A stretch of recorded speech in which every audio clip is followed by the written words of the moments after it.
From the Auburn Sports Network and Playfly Sports, Auburn baseball is on the air. 25 NCAA tournaments, 8 regional titles, and 6 trips to the College World Series. Exclusive game day coverage begins with the leadoff show. Now, let's go out to the ballpark. Some of Auburn baseball's most vivid memories have come against Florida State. From the exhilaration of David Ross's home run in '97 to the devastation of the 2017 regional in Tallahassee, all the way to the celebration of the regional at Plainsman Park just 3 years ago. The Tigers and Seminoles are good for making moments that we'll be talking about for a while. Hello, everyone. War Eagle, welcome to another afternoon of Auburn Tiger baseball. I'm Brad Law in Arlington. Micah Farmer is in the ESPN 106.7 studios. Auburn and Florida State meet today for the 120th time. The first encounter was 1954. All but 2 meetings have been on either the Plains or in Tallahassee. Aside from 1963 and 1967 regionals in Gastonia, North Carolina, this is the first neutral site these familiar opponents will have played. Jackson Sanders gets the nod on the mound for the Tigers. The Opelika product shined in his first start a week ago, going 6 strong innings and recording a quality start. He's opposed by Seminole right-hander Bryson Moore, a Virginia transfer whose first start ended after an inning and 2/3 a week ago. We'll talk about all of it with the head coach on the Butch Thompson pregame report. That's after these messages. This is the Auburn Sports Network. When I moved back home to East Alabama, I decided to start a home care business that would bless the village of seniors who helped raise me. Hello, I'm Molly Robinson, owner of Seniors Helping Seniors, East Central Alabama. At Seniors Helping Seniors, we lay the perfect foundation for a strong bond by hiring caregivers who are themselves seniors. Our care model is like getting a little help from a friend. You may reach us at 334-752-7070 or at shseastcentralall.com. Spring turkey season is on the horizon, and Winter Timber Outdoors has everything you need to tag out that big gobbler. Check out our huge selection of turkey shotguns and ammo, along with top shelf decoys from Higdon and Dave Smith to fool 'em every time. A killer lineup of turkey calls from Bo Brooks, Houndstooth, Woodhaven, Rolling Thunder, Double Down, and Cluck. Whatever style you run, we've got it. And gear up for the woods with the newest apparel, vests, and boots from Sitka, Grounded, and Crispy. Elevate your adventure at Winter Timber Outdoors in Auburn. 1907. Auburn had no paved roads, no local newspaper, a few automobiles, very little electricity or indoor plumbing, and one bank, Auburn Bank. For all these years, we've had a part in shaping and serving Auburn, Opelika, and East Alabama, a steadfast partner to our customers, meeting financial needs at just the right times. How do we know our community so well? Because we've grown up together. Auburn Bank, champions of you. Member FDIC, online at auburnbank.com. Hello, everybody. This is Dan Peck from The Drive, weekday afternoons from 4 to 6 on ESPN 106.7 and ESPNAU.com. Join Bill Cameron and me to get caught up on the biggest news in Auburn athletics and everything going on in the world of sports. We'll talk with the experts, and we'll take your calls, too. Coming up on Monday's show, we'll talk with Brian Matthews from AuburnSports.com. It's The Drive on ESPN 106.7 and ESPNAU.com. Game day coverage of Auburn baseball continues now with the Butch Thompson pregame report. Coach, just kind of final thoughts on the game yesterday and what you'd like to carry over to this one here this afternoon. Well, you'd want a starter to get off to another good start. And we did all 3 games last weekend. You know, this finds itself in the weekend series, and that's what we're here for, is to try to be competitive in 3-game series. Even though this week you're playing a different opponent every week. We were 68% strikes. Marciano, a second really good start, was 69.4% strikes and got out of there with 6 innings, I think, no walks. And so would love for that momentum to continue. Once you got it, you want to keep it. So that means another good start. Jackson Sanders was good and was trying to chase him last week and did a nice job. Would love to see him be able to do that against the Seminoles here today. And we don't have everything figured out offensively. Still some diving and rushing, which is taking time away and making us make poor swing decisions, and front side's opening up. But we competed, we played a little more offense. We had a hit and run the ball game. We had a slash. We had bunt in the first inning with Guevara.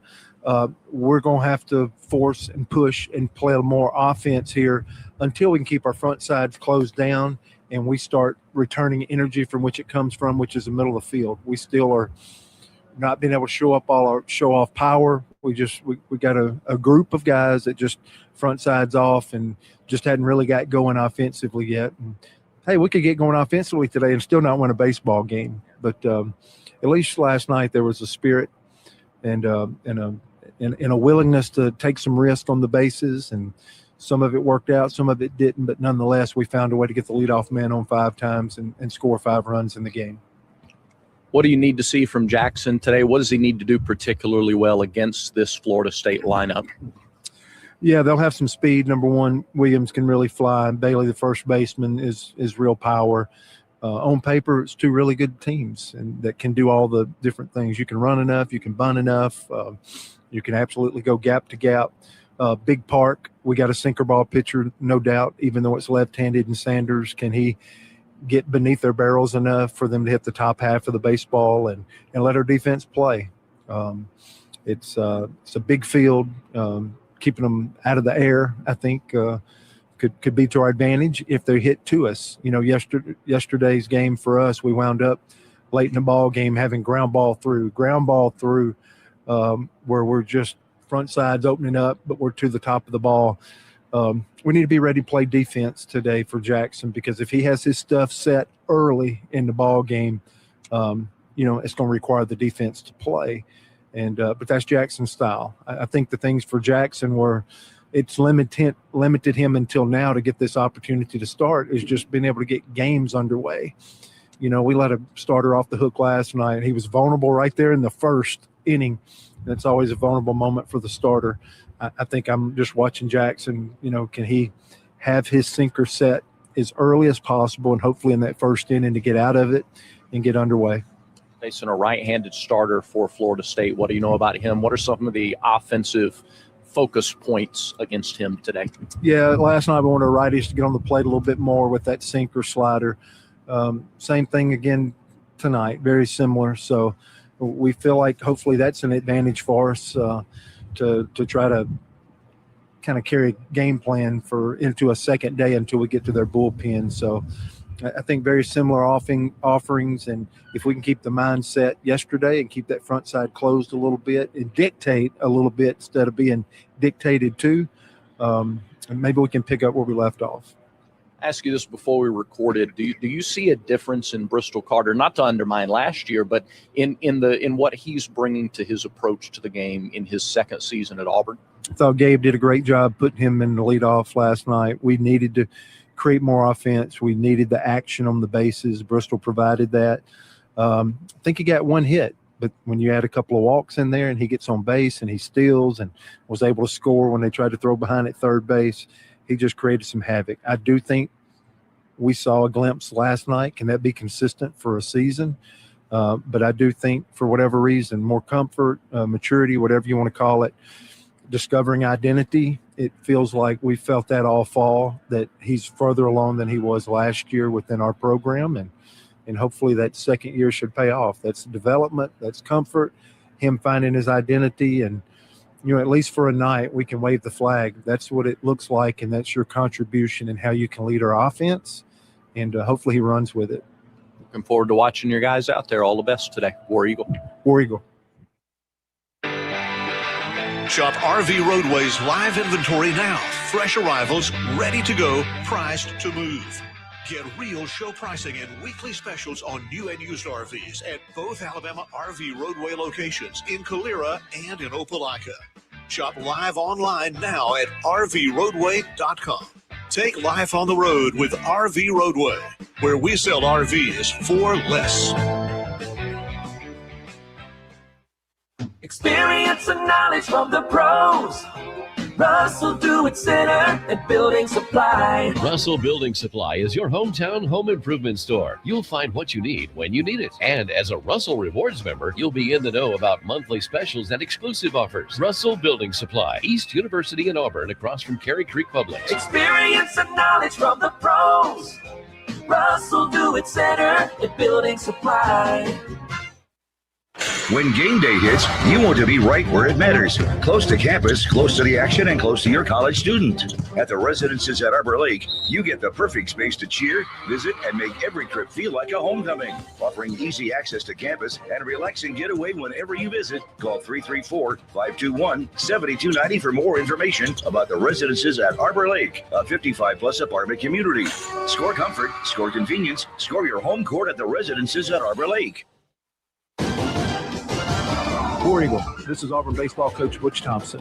If you want the latest on Auburn baseball in the SEC, keep it locked on Auburn Opelika Sports Leader, ESPN 106.7. The only place you can get 7 straight hours of local sports talk, starting with the Max Roundtable at 11 a.m. On the Line with Jacob Goins at 2, followed by The Drive with Bill Cameron and Dan Peck at 4. Only on ESPN 106.7.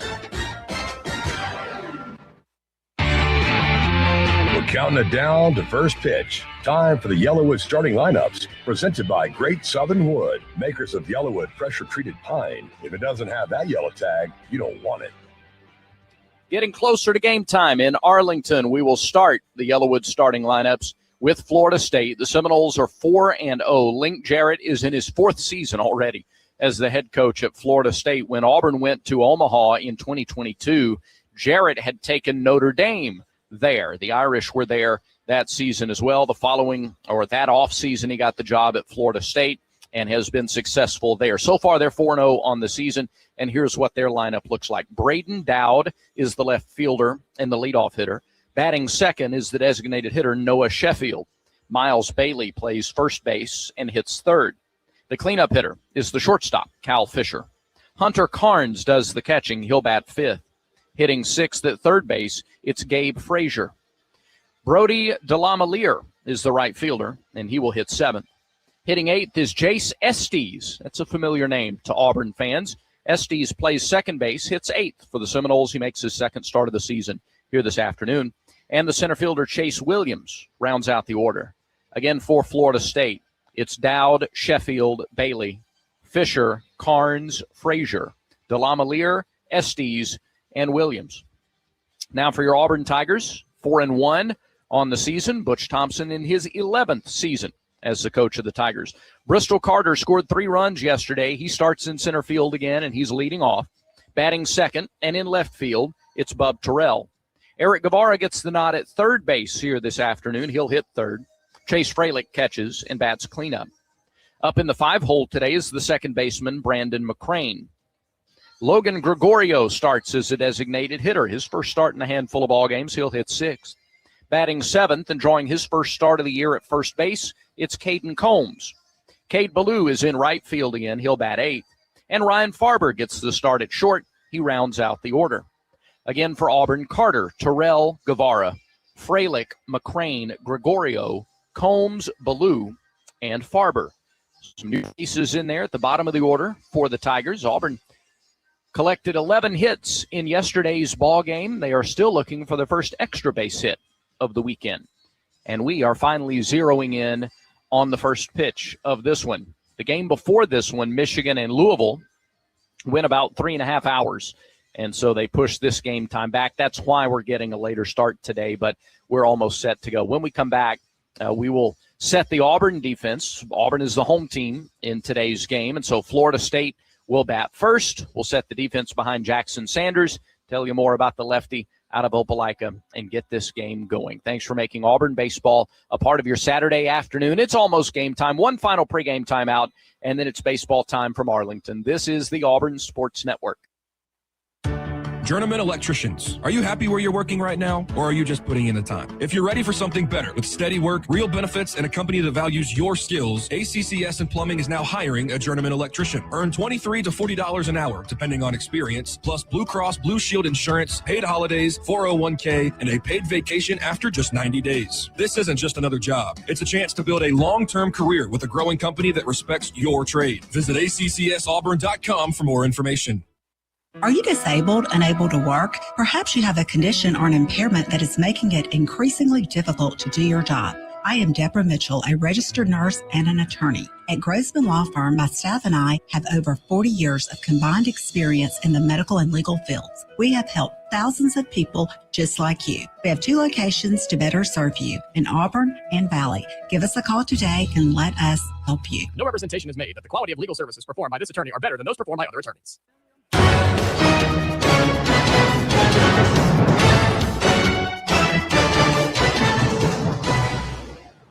They weren't kidding when they said 3:30. In fact, 3:29.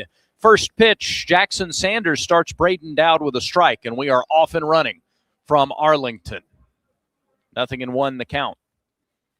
And the pitch is flied to left center field and deep. Long run, back goes Carter. That ball is off the wall. Bristol gets it on a bounce, but it's a stand-up double for Braden Dowd. Immediately, Seminoles come out swinging against Jackson Sanders. It's a leadoff double for the Florida State leadoff hitter. So a double right away. Yesterday it was Auburn that came out and loaded the bases to start the ball game with nobody out. Today it's Florida State in the top of the first. Dowd, Sheffield, and Bailey. So here's Noah Sheffield, right-handed batter. Bub Terrell in left, Bristol Carter in center field, Cade Ballou in right. Infield for Auburn, Guevara, Farber, McCrane, and Caden Combs.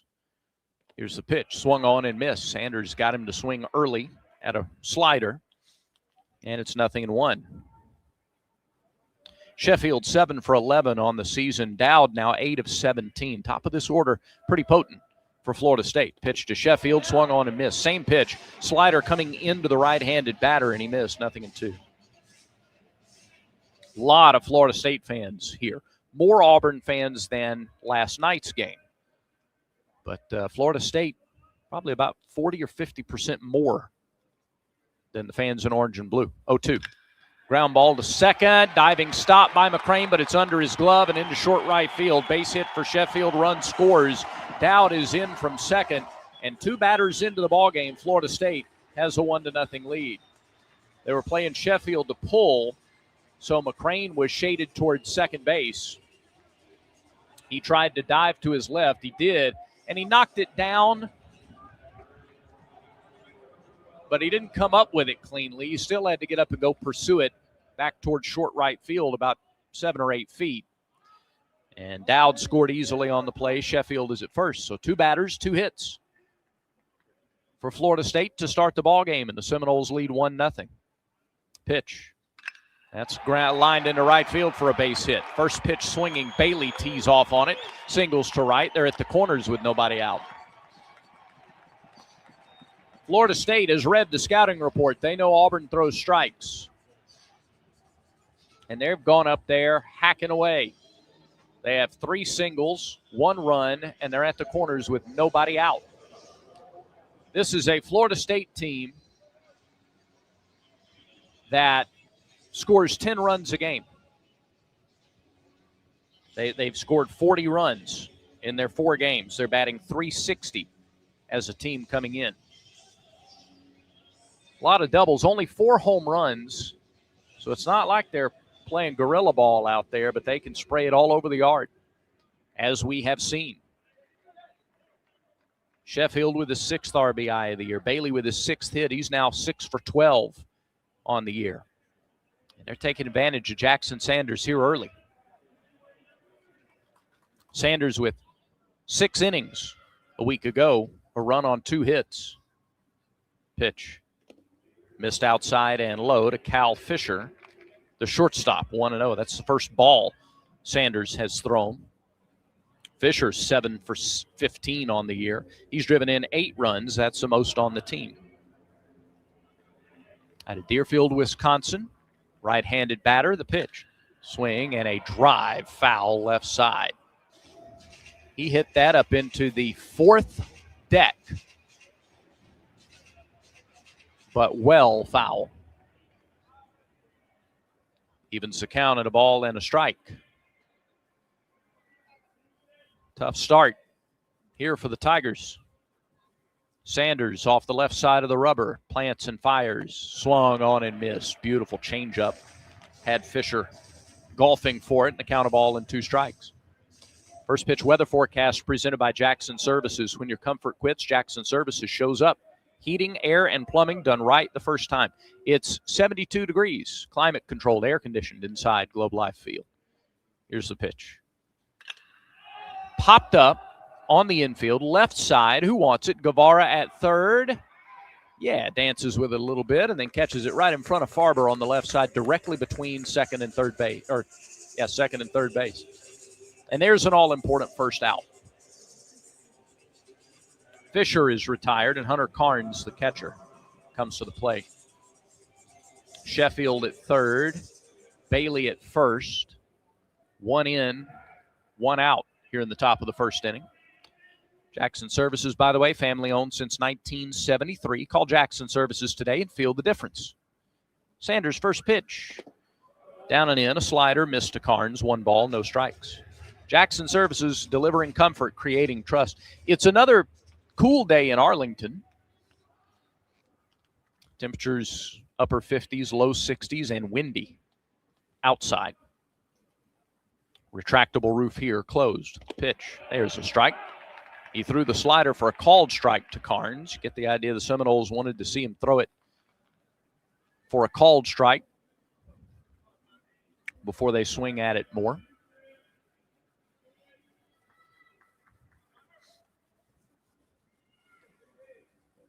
Stretch by Sanders, the pitch. Missed the inside corner with a fastball at 91 miles an hour, 2-1 to count. A double by Dowd to lead things off, followed by a Sheffield single and a Bailey single. The lefty Sanders fires. Swung on and missed. Slider and a beauty. Carnes out in front and over the top of it. Now 2-2. The sophomore from Valley High School.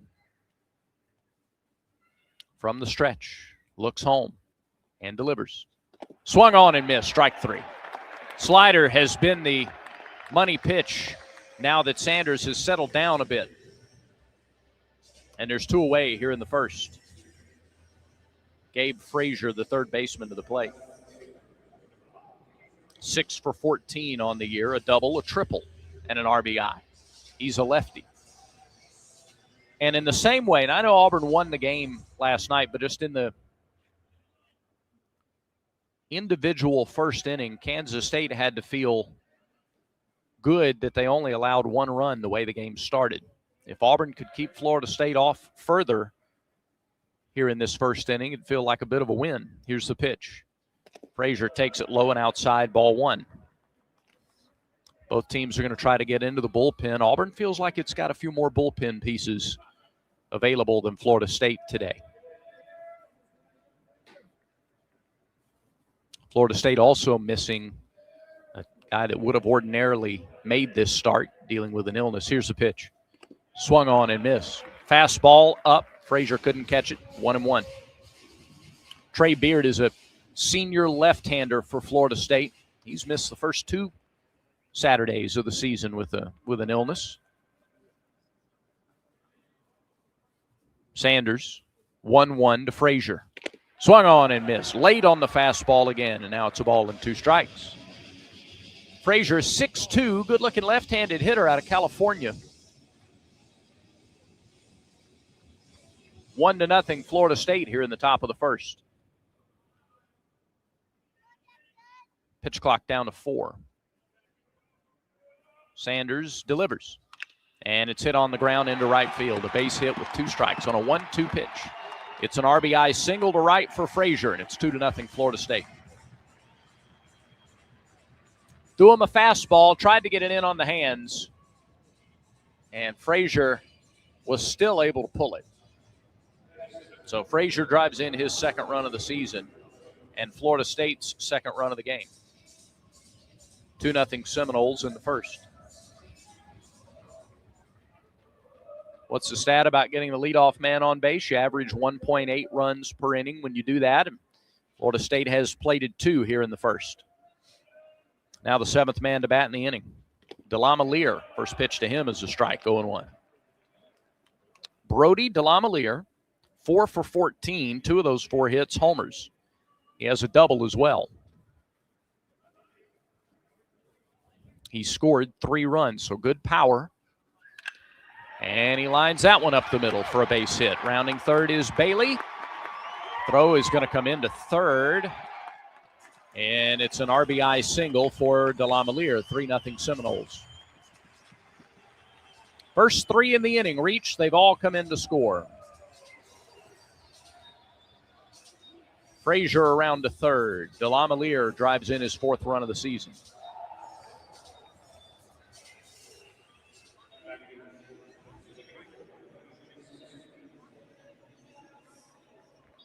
And it'll draw Everett Tiefert out of the dugout for an early mound visit. Sanders pitched in this ballpark 2 years ago, or last year against Baylor. He threw 2 innings. Struck out 3 in those 2 innings. It was the first game of the weekend here against Baylor last season. 3-0 Florida State on top. And they've done it on a double to lead things off, and then 2 singles, 2 outs, and 2 more singles. 5 hits here in the first inning. That is considerably more than what Youngstown State was able to do last week. Sanders gave up a run on 2 hits in 6 innings a week ago on a walk and 8 strikeouts.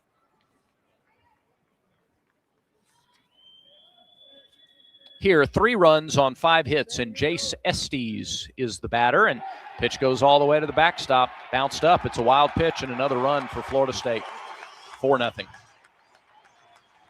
Frazier scores on the wild pitch. Down to second goes DeLamielleure. Well, not as bad a start as you could hope for in this top of the first inning. Let's hope this one goes longer than the first game of the day went. Michigan and Louisville went 3.5 hours. Might take that here today.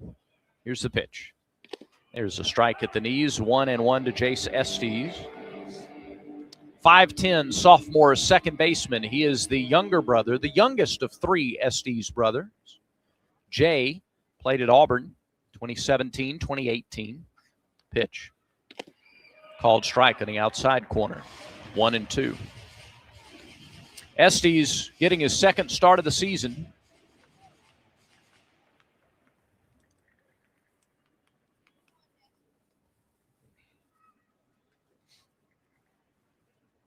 Here's the 1-2 on the way to him. Struck him out. The inning is over. But Florida State sends 8 to the plate. Seminoles score 4 runs on 5 hits. No errors and a runner stranded.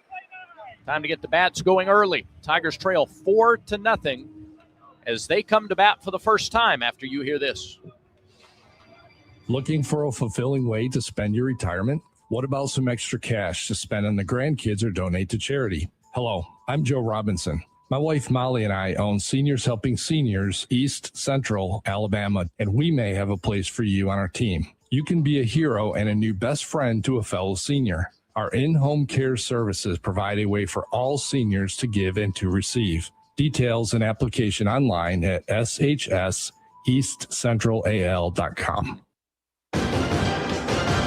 War Eagle, this is Auburn baseball coach Butch Thompson. If you want the latest on Auburn baseball in the SEC, keep it locked on Auburn Opelika Sports Leader, ESPN 106.7. The only place you can get 7 straight hours of local sports talk, starting with the Max Roundtable at 11 a.m. On the Line with Jacob Goins at 2, followed by The Drive with Bill Cameron and Dan Peck at 4. Only on ESPN 106.7.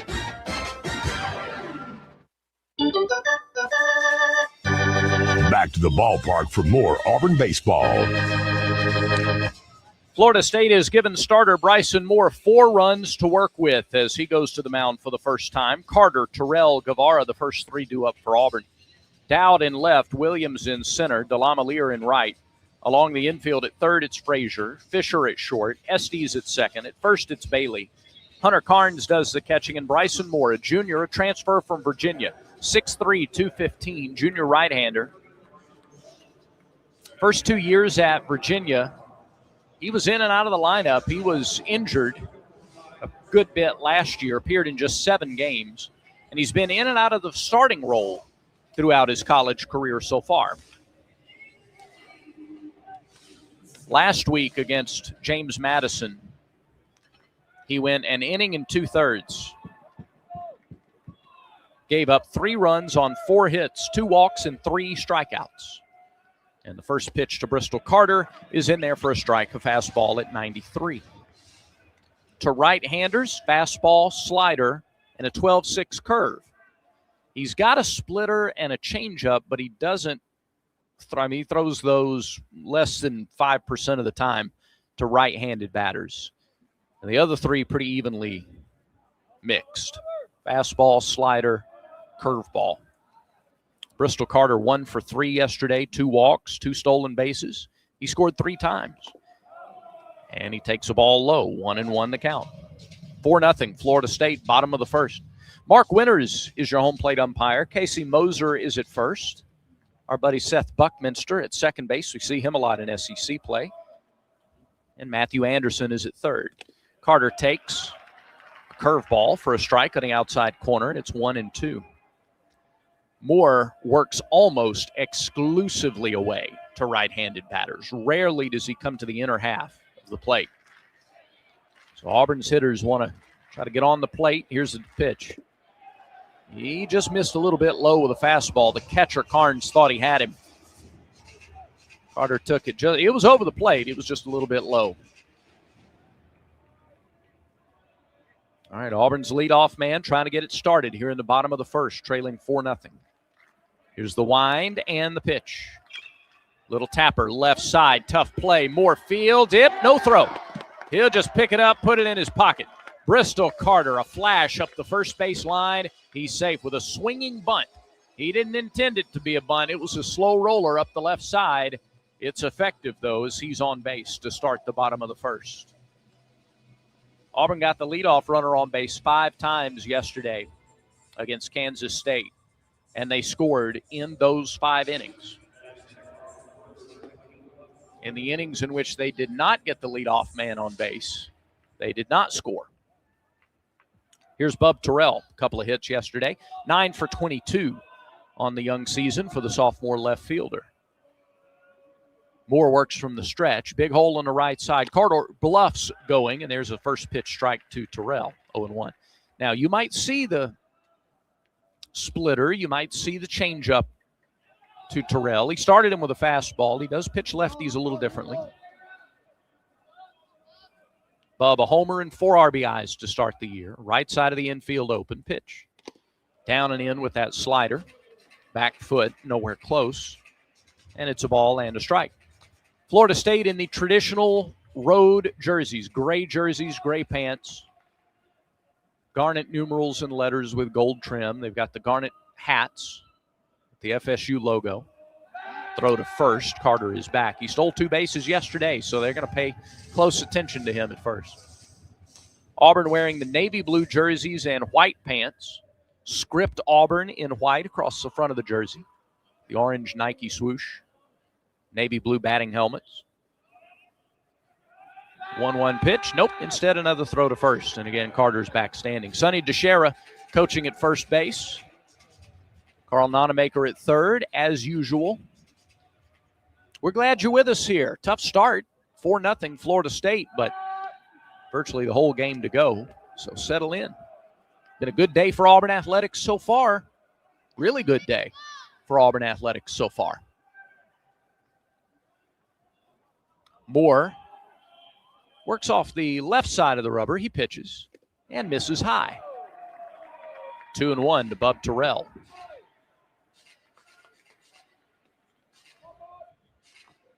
Four runs on 5 hits for Florida State in the first inning.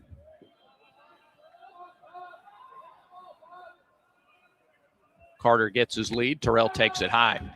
3-1. Against lefties, against lefties last week against James Madison. Just all over the place, Moore. No consistent attack, the pitch. Swung on and missed. Took a shot at a fastball there, 93. And on a 3-1, Terrell tried to cut loose. He was asking Mark Winters if that would have been a strike. I don't know that it would have been. It was up. In any event, counts full. 1 on, nobody out, bottom of the first. Pitch to Bub. Fouled it off. Fastball left side, or in on the hands, and he fouled it off to the left. Just a defensive swing. He did come in on the inner half that time with a fastball. 93, good velocity, consistently 92, 93. Moore got 2 runs from his offense last week against James Madison in the first inning. Got 4 here today. Here's payoff pitch to Terrell. Runner goes, pitch is fouled off. So we'll do it again. Carter rounds the bag at second, runs onto the grass on the infield, back to first base. Auburn Equestrian, your top-ranked Auburn Equestrian team, winners today over SMU, 13-7. Tigers won 3 of the 4 events. They won on flat, horsemanship, and reining. So congratulations, Coach Jessica Braswell and Auburn Equestrian. Another payoff pitch. Again, Carter goes, and the pitch is a ball, inside and high. Terrell draws a walk. 2 on and nobody out. And Eric Guevara strides confidently to the batter's box.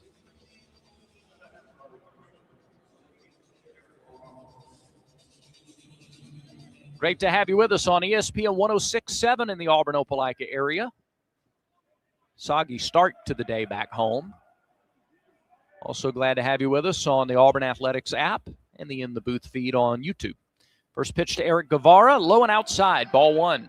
He started him with a fastball. It was never in the zone. Guevara 2 hits yesterday, drove in a run, scored a run. Guevara 8 for 21 to start the season, and time called. And a first inning visit to the mound from the Florida State pitching coach. And it's a slow walk to the mound. So both teams have sent their pitching coaches to the mound in the first inning. Moore, a highly touted pitcher in the Washington, D.C. area. He was from Northern Virginia. And one of the top pitchers in the D.C. metro area coming out of high school.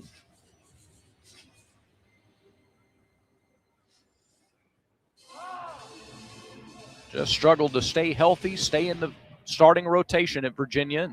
Looking for a new start with Link Jarrett and Florida State. Mound visit is over, and Eric Guevara steps back in. Runners first and second, nobody out. Pitch. Guevara swings, grounds 1 to short. Could be 2. Flip to second for 1, on to first, double play. That ball was hit sharply, but right at the shortstop. And that's been the case for this Auburn team. They hit 11 balls yesterday hard. Only 2 found open turf. That's a 6-4-3 double play. 2 away. Bristol Carter over to third, but now 2 outs. And Chase Freilich at the plate. So Florida State pulls momentum back to their side a little bit. Auburn was trying to even things up in the momentum department. Here is Freilich. First pitch to him is on the outside corner for a strike, 0-1. Chase 9 for 19, a homer, 3 RBIs, 3 runs scored for the sophomore catcher. 4-0 Seminoles, first inning. Carter stands about 10 feet down the third base line. Moore pitches and misses the outside edge. 1-1. Looking at some film of his start last week against James Madison, he got the benefit of several calls that were off the outside corner to right-handed batters that were called strikes. Pitch to Freilich. Swung on and missed. There's a They got it as a curveball out on the pavilion signage, but it looked like the changeup. It's strike two, whatever it was, and Freilich now in the hole. Moore fires. Freilich pops it up. Foul territory, left side. Will it stay in play? It will, and the third baseman, Frazier, falls down, makes the catch, hangs on in foul territory. And the inning is over. Auburn threatens. Runners at first and second, nobody out. Tigers do not score. No runs on a hit, no errors, and a runner left at third. 4-0 Florida State through an inning in Arlington. The Goose Performing Arts Center at Auburn University is Alabama's premier destination for the arts, bringing you the very best of Broadway, dance, music, and more. Learn more about upcoming performances and see the calendar of events online at gougecenter.auburn.edu. That's GOGUE center.auburn.edu. Or call the box office 334-844. Mike, tag an ID after this, please. Hello, everybody. This is Dan Peck from The Drive. Weekday afternoons from 4 to 6 on ESPN 106.7 and ESPNAU.com. Join Bill Cameron and me to get caught up on the biggest news in Auburn athletics and everything going on in the world of sports. Coming up on Tuesday's show, we'll talk with Andy Burcham, the voice of the Auburn Tigers, plus Jake Crane in hour number 2. Don't miss it. It's The Drive on ESPN 106.7 and ESPNAU.com.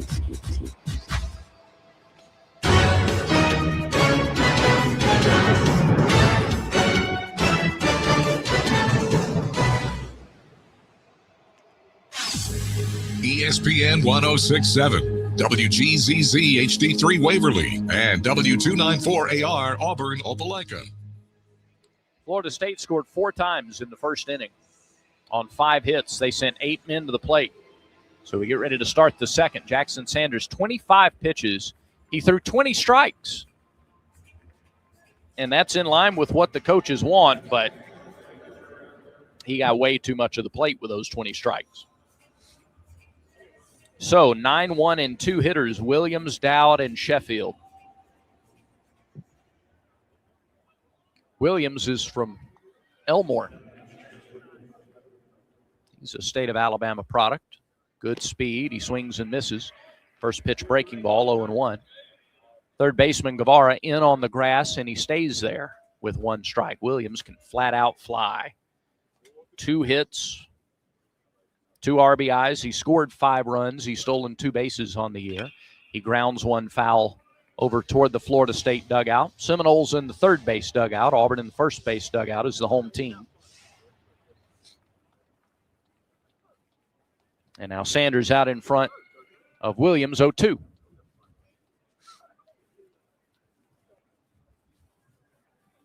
The wind, the plant, and the pitch. Way outside. 1-2. Second inning is presented by Auburn Bank, champions of you.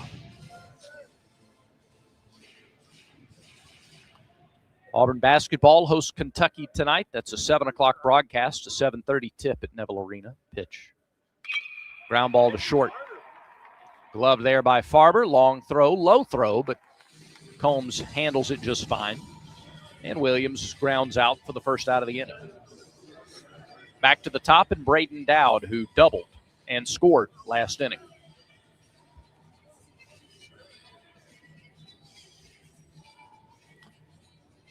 Softball taking on Washington out in California. They're in the top of the 4th. Huskies lead that 2-0.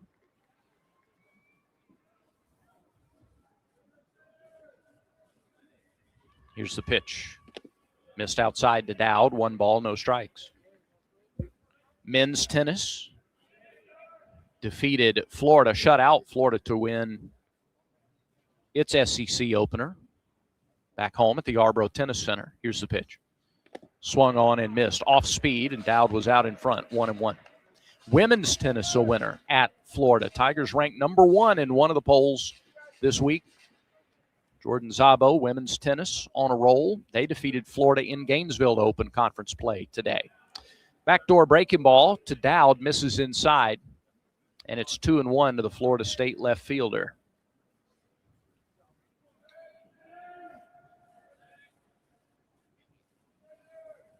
Sanders, quick wind, and the pitch. Bouncing ball back up the middle. Farber kicks it off the heel of the glove, tries to recover, but can't in time. The throw to first is late, and the runner is safe.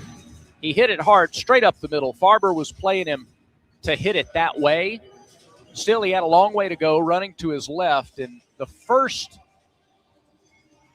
last bounce kicked off the heel of the glove. And kicked out in front of him. If he'd have grabbed it on the first carom, he might have had a chance, but he didn't. And so it's an error on Farber and a base runner for Florida State. Here's Noah Sheffield. First pitch to him is a strike, 0-1. Sheffield, an RBI single. He grounded it to second, where McCrane knocked it down but couldn't reel it in. And Dowd scored from second on the play. They throw to first, and Dowd is back standing. Dowd does not have a stolen base on the year. Florida State is 4 of 5 on the base paths.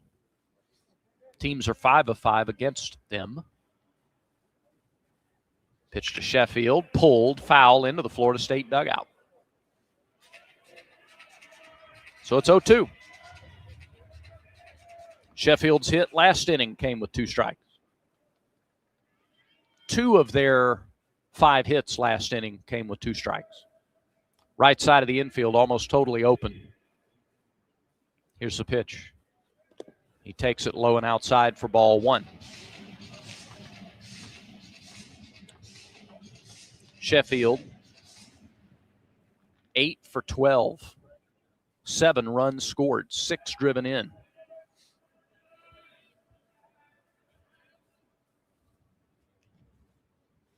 Pitch from Sanders is fouled straight back. Still a ball, 2 strike. Sheffield's dad, Gary Sheffield, played a long time in the major leagues. Had a recognizable batting stance, the waggle of the bat over his head.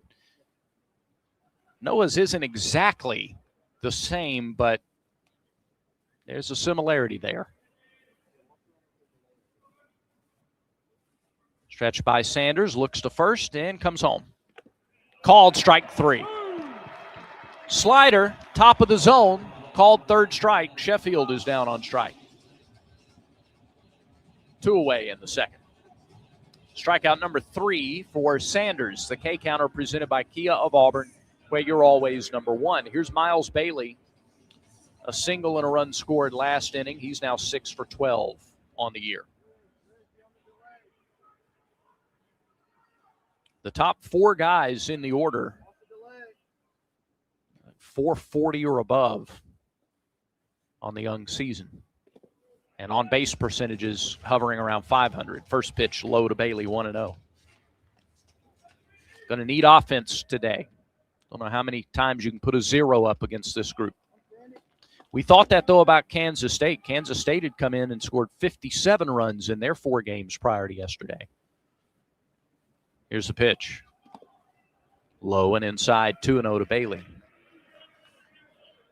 Bailey jumped on the first pitch, sent an inside fastball to right field last inning. Auburn has a shift on against him. Farber just to the right of the second base bag. McCrane is in shallow right field, about 8 feet. Here's the pitch. Called strike inside corner.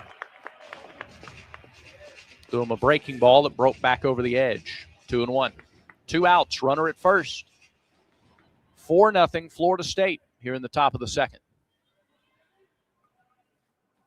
Sanders comes set, looks to first again, now comes home, and misses low and outside. It's 3-1.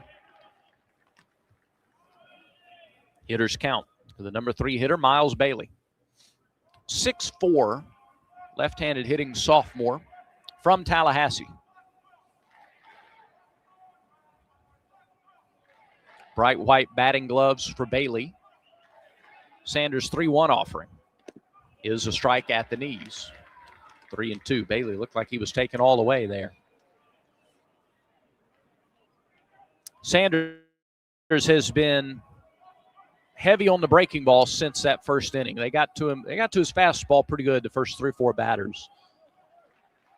See what he comes up with here with a full count. Here's the pitch. Runner goes from first, and the pitch Misses just inside. Jackson didn't get the benefit of the doubt on that call, and it's a walk.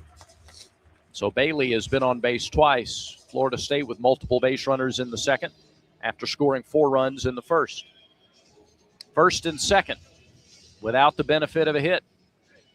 And Cal Fisher is the hitter. He popped up to third his first time.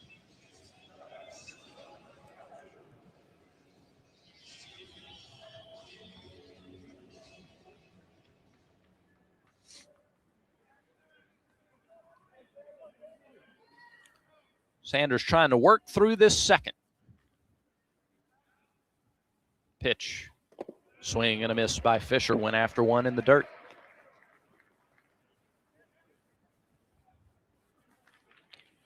For Sanders, he's already up to 45 pitches.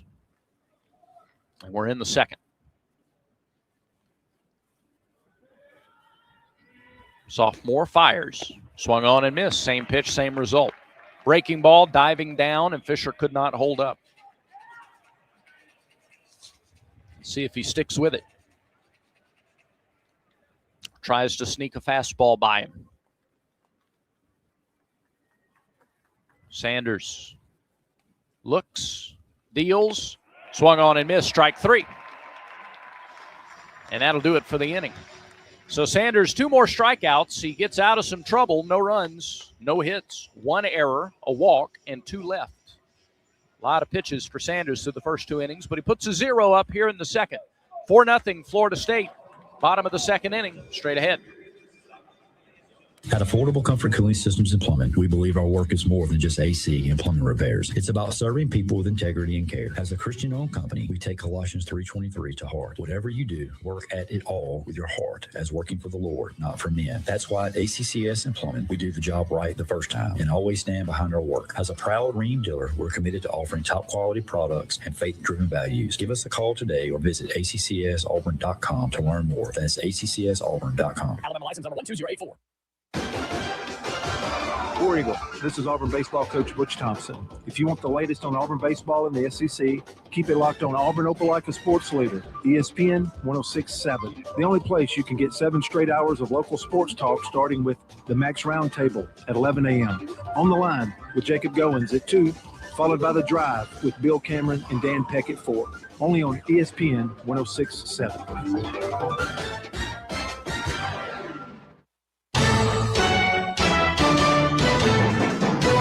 This broadcast of Auburn baseball is brought to you in part by Cook's Pest Control and the Centricon system. You don't have to live with termites. 4-0. Florida State has the lead. Auburn's going to have to come from behind today. Tigers have Brandon McCrane, Logan Gregorio, and Caden Combs. 5, 6, and 7 hitters due up here against Bryson Moore. Auburn got the first 2 on base against Moore last inning, and then Guevara hit into a double play. Moore threw 19 pitches, 11 for strikes. And if they could get more out of the ball game, Florida State used, obviously it's Friday starter, but it used its what they feel is their best bullpen piece yesterday to try to win game 1, which they did. Here's the first pitch to Brandon McCrane. It's a fastball, and it's high, 1-0.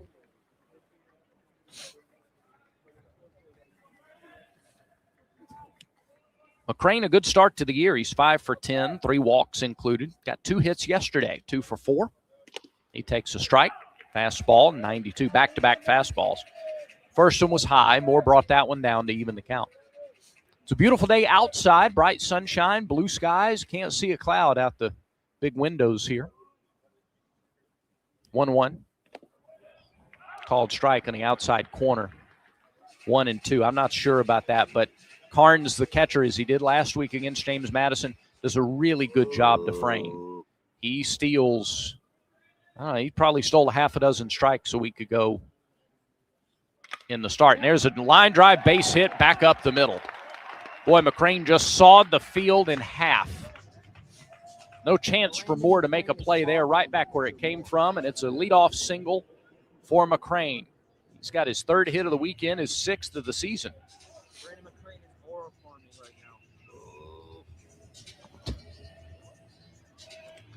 And Logan Gregorio is the batter. Gregorio is looking for his first hit in an Auburn jersey.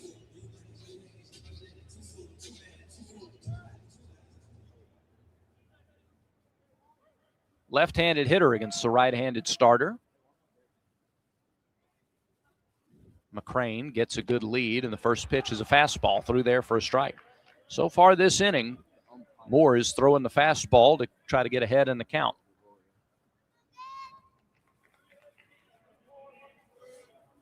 For nothing, Auburn trails, bottom of the second. Pitch to Gregorio. Bouncing ball, grabbed by the pitcher, knocked down by the pitcher, and he'll only have one play. If he fields it cleanly, he can go to second for at least the force, but Moore simply knocked it down. Was able to get it around the mound and then throw to the bag at first to get Gregorio. First out of the inning, McCrane moves into scoring position. Now one at a time. Here's Caden Combs.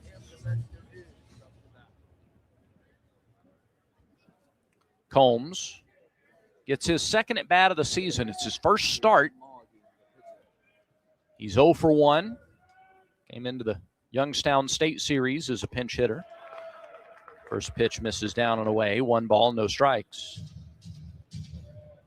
Caden Combs, 6'4", 260 out of Gardendale. Hits from the right side against the right-handed pitcher, and he pops one up off the hands into the seats. That's going to make it into the second deck. And a youngster along the first row of that second deck hustles over to it. He has no competition. He's now climbing the steps. 5th row, 6th row. Now back down to the 5th. Nope, 6th. He's got it. Here's the 1-1. No, turn, throw it away. Throw it into center field. And over to third goes McCrane. Moore, instead of spinning around counterclockwise, he spun around clockwise and then had to reset like a quarterback trying to throw a right-hander running to his left. That's what it looked like. And he just threw it away. It was too high and into center field. Runner at third. 1 out. Pitch. Misses high to Combs. 2 balls, 1 strike. So now for Caden, normally you want to try to get to the top of the baseball. You want a line drive or a hard hit ground ball to a hole. If he could get some power behind something and hit it in the air to the outfield, just get this 1 run home. Runner at third, less than 2 outs. Pitch is fouled off to the right, into the stands. That same youngster that got the 1 a moment ago is hustling after this one. Somebody twice his age is going to beat him to it, though. 2 balls, 2 strikes. 1 out. McCrane at third. Brandon about 5 feet down the line. Another late swing and a foul off to the right. Into the seats, and that youngster, all 3 of these have gone to roughly the same area. So that young man's going to be busy. 2 balls, 2 strikes. Combs is fighting. Pitch. Ground ball, left side, gets the run home. Here's the third baseman fielding and throwing. Frazier gets Combs, but a run scores. McCrane scores the first run of the game for Auburn. It's an RBI ground out for Combs, and Auburn is on the board. It's 4-1. Good battle by Combs. He fouled off several fastballs, late swings, but he made contact. He kept the at-bat going, and so Moore tried to bring a breaking ball in, and Combs was early, but he put it in play and got the run home. 4-1, Florida State. Here's Cade Ballou with 2 outs and the bases empty. First pitch. Threw him an off-speed pitch for a strike. Threw him a changeup. 0-1.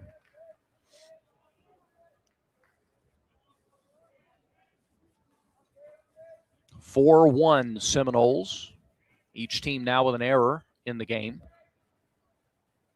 Wind by Moore in the pitch. Ground ball hit sharply right at the second baseman, right at Estes. He throws out Ballou, and the inning is over. Another ball that Auburn squared up, but hit right at somebody. Tigers get a run on one hit. There was one error. Nobody left on base. So the Tigers get on the board through 2 innings. It's 4-1 Florida State. Auburn baseball continues in a moment.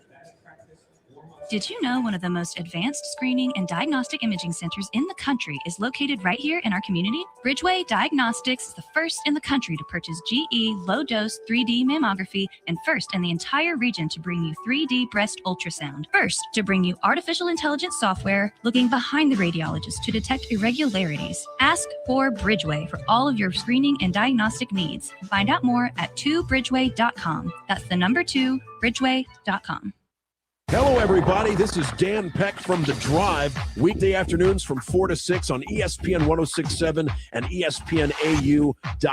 Join Bill Cameron and me to get caught up on the biggest news in Auburn athletics and everything going on in the world of sports. We'll talk with the experts, and we'll take your calls, too. Coming up on Thursday's show, we'll talk with Justin Ferguson from the Auburn Observer, plus David Pascal in hour number 2. It's The Drive on ESPN 1067 and ESPNAU.com.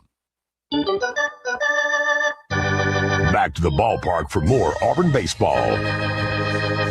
Auburn trails Florida State 4-1 through 2 innings. The 5, 6, 7 hitters, Carnes, Frazier, and Delamalier. First 3 due up. Jackson Sanders tagged 4 runs, 5 hits in the first inning. Had an error behind him and walked a batter in the second. He is at 47 pitches through 2. He could use a quick inning. How good was Jake Marciano yesterday? 6 innings, 72 pitches in 6 innings. In a different scenario, and I mean, they trust Whalen and they trust Brewer, and that was the plan to get those guys out there. But in a different scenario, I think Marciano might have had more in the tank. First pitch, little swinging bunt. It was fouled. It fouled off of Carnes at the plate, and he is walking gingerly as he circles the home plate area.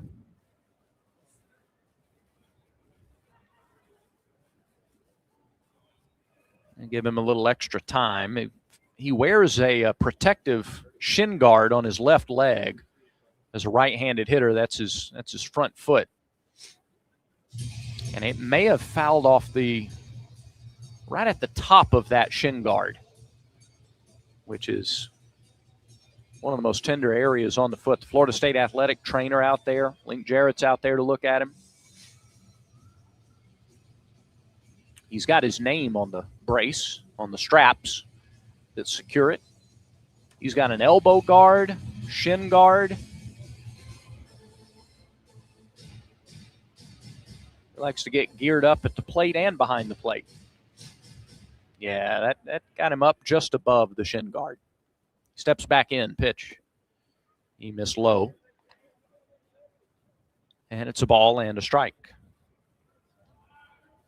Carnes struck out in the first inning. Here's the pitch. Breaking ball low, didn't get the call. 2-1. Just a small fraction of the field with sunlight on it. Pitch. Swing and a miss. 2-2. Might have been a changeup.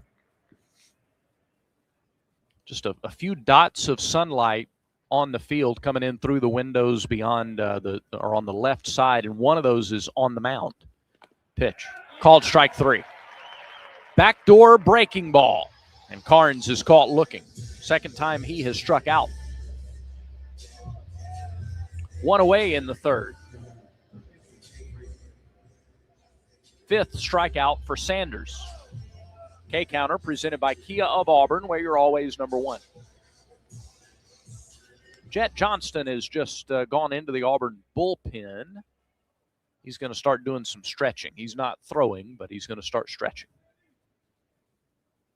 Sanders in the sunlight, fires, and it's grounded foul past first.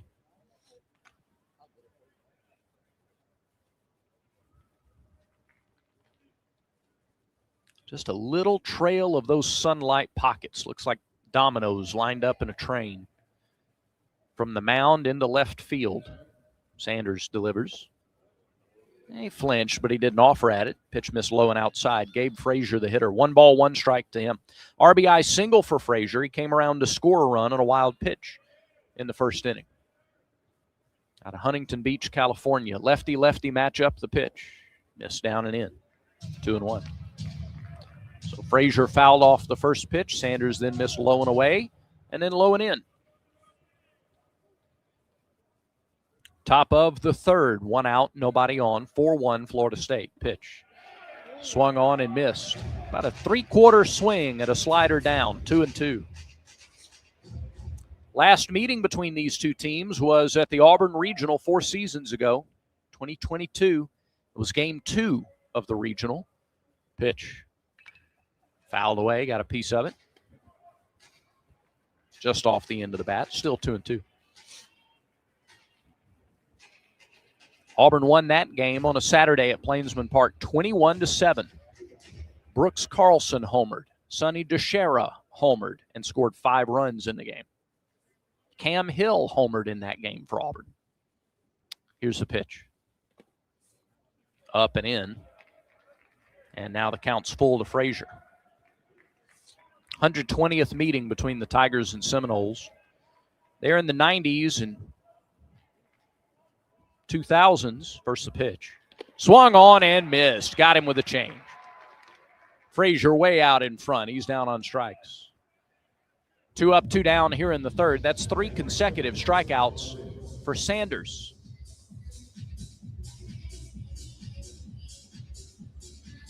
And 6 in the game for the Auburn sophomore. Here is Brody DeLaMeliere.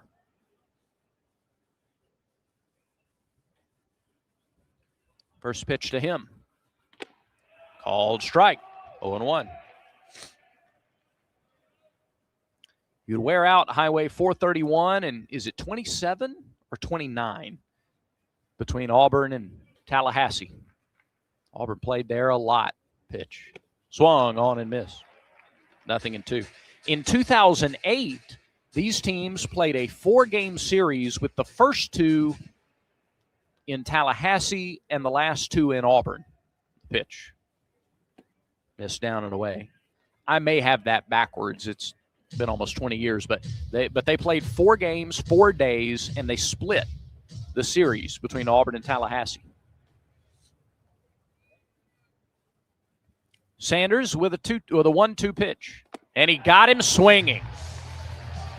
Sanders strikes out the side in the third. That was an impressive inning, and the slider, the breaking ball, and the changeup really strong for Jackson.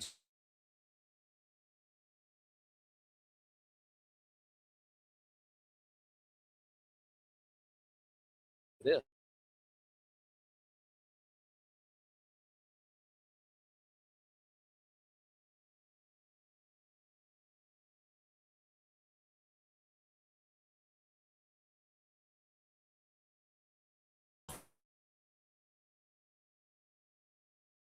For all your golf cart needs, and they offer pickup and delivery, carrying brands such as EasyGo, Club Car, Yamaha, and much more. Visit DiamondGolfCars.com today and drive different. Drive Diamond. War Eagle, this is Auburn baseball coach Butch Thompson. If you want the latest on Auburn baseball in the SEC, keep it locked on Auburn Opelika Sports Leader, ESPN 106.7. The only place you can get 7 straight hours of local sports talk, starting with the Max Roundtable at 11 a.m. On the Line with Jacob Goins at 2, followed by The Drive with Bill Cameron and Dan Peck at 4. Only on ESPN 106.7. This is Auburn Baseball on ESPN 106.7. Auburn Opelika's sports leader. Back in Arlington, Auburn trails Florida State 4-1. Farber, Carter, Terrell, 9-1 and 2 hitters due up in the third. Let's check the Yellowwood scoreboard. Let's put on our readers and go to the scoreboard here. Finals in the league. Arkansas ekes a win out over Xavier 7-6 in Fayetteville today. Georgia pounded Samford 12-4. Mississippi State blanked Delaware 10-0. Kentucky won at Evansville 5-3. LSU beat Notre Dame 9-4. Vanderbilt, a big winner over Marist, 12-1. Boy, in the bottom of the fifth, Oklahoma leads Coppin State 21-0. Readers off, regular glasses on. Number 9 hitter Ryan Farber. First pitch, strike, inside edge. Bryson Moore has gone longer today than he did last week in his first start of the year. He went an inning and 2/3 against James Madison. He's been in some trouble. He's given up hits to start each of the first 2 innings here today. The pitch. Ground ball, right side, second baseman. Gloves it, Estes. Swallows it up, throws on to first. Farber out of there, 4-3. That's another ball that's just tattooed. And the law of averages. Because Auburn's not getting fooled today. They're just hitting balls right at Florida State players. I know that gets old hearing it, but it's been the case. Yesterday, 9 of the 11 hits weren't particularly hard-hit balls, but they found open space. Here's Bristol Carter, takes a ball high, 1-0. Carter with a slow rolling grounder up the left side for a base hit last inning. His second hit of the weekend. And he swings and drives one here down the left field line. That's well hit. It's headed for the corner. It's a fair ball.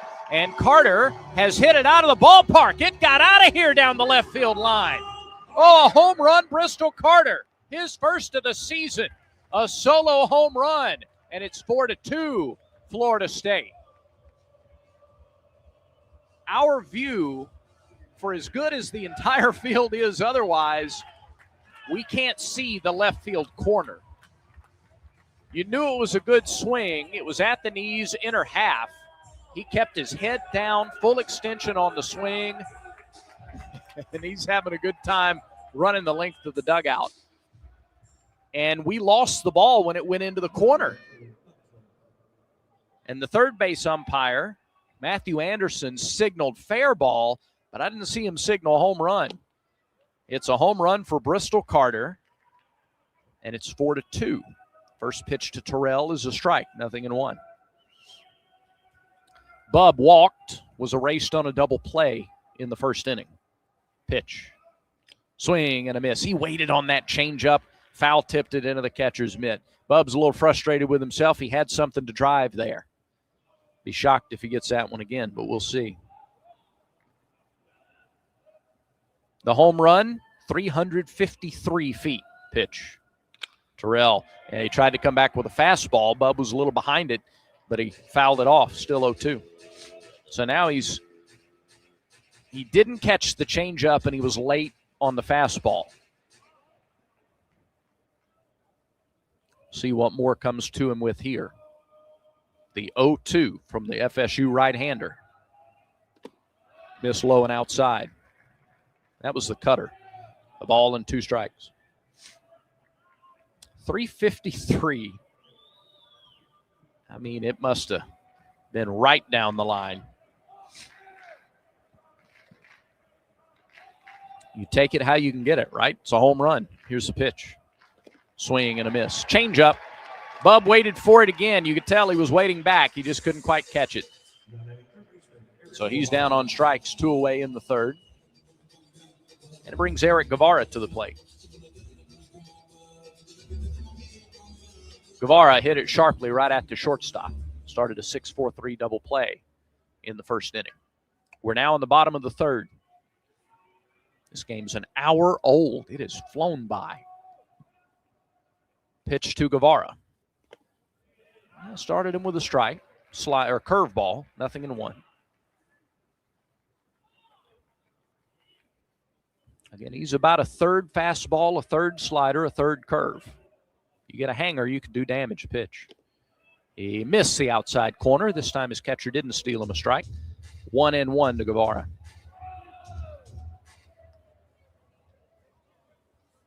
A solo homer by Bristol Carter has chipped away a little more. It's now 4-2.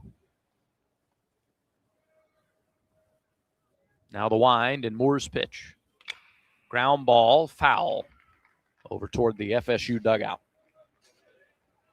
And Moore is ahead of Guevara, 1 ball, 2 strikes.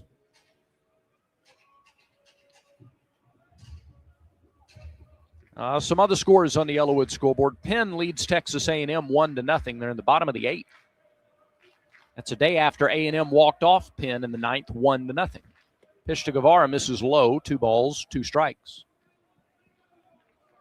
Tennessee leads Kent State 1-0 in the 5th. Missouri shutting out New Haven 7-0 in the 3rd. That's on the Yellowwood scoreboard. Alabama leads Rhode Island 6-5 in the 7th. Moore rocks and deals and misses low. 3 balls, 2 strikes. Fastball that was down. Texas on top of Michigan State 2-1. They're in the 8th inning in Austin. And we've given you everything else, I believe.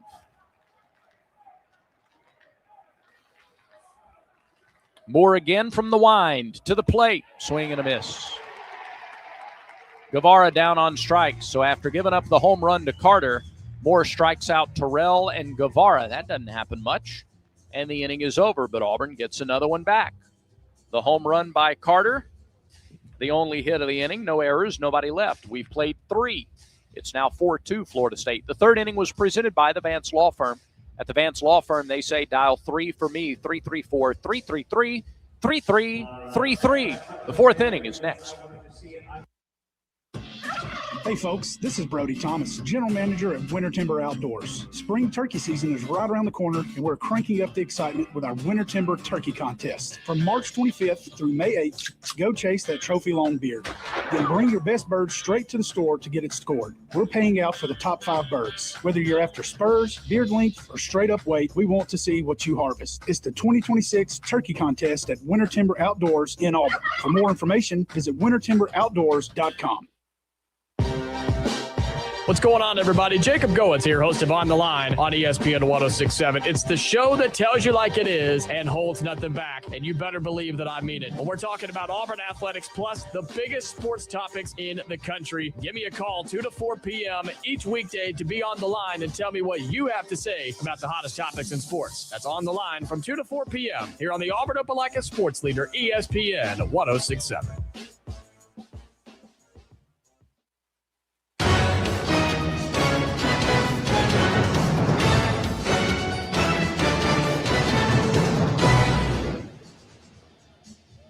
Back in Arlington, where Florida State leads 4-2. Seminoles got all their runs in the 1st inning. As we go to the 4th, it'll be their 8, 9, and 1 hitters. Estes, Williams, and Dowd.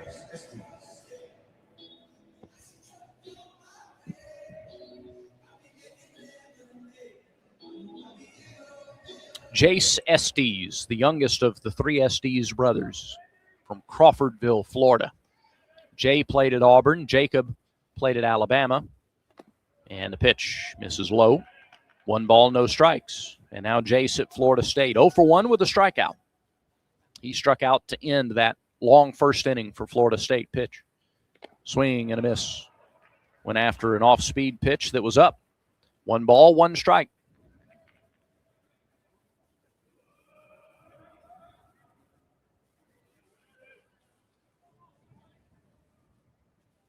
The delivery. Hit on the ground. Gloved at 3rd by Guevara. My goodness, he just swallowed it up. Spinning around, throwing to 1st for the out.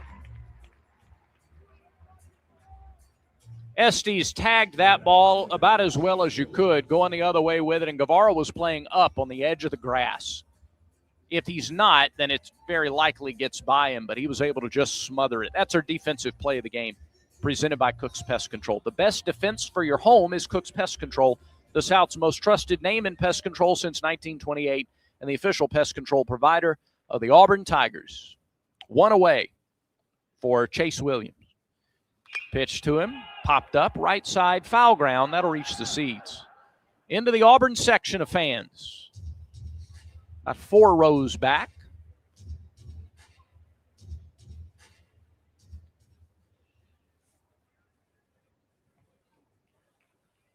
So it's 0-1 to Williams. He grounded out to short his first time.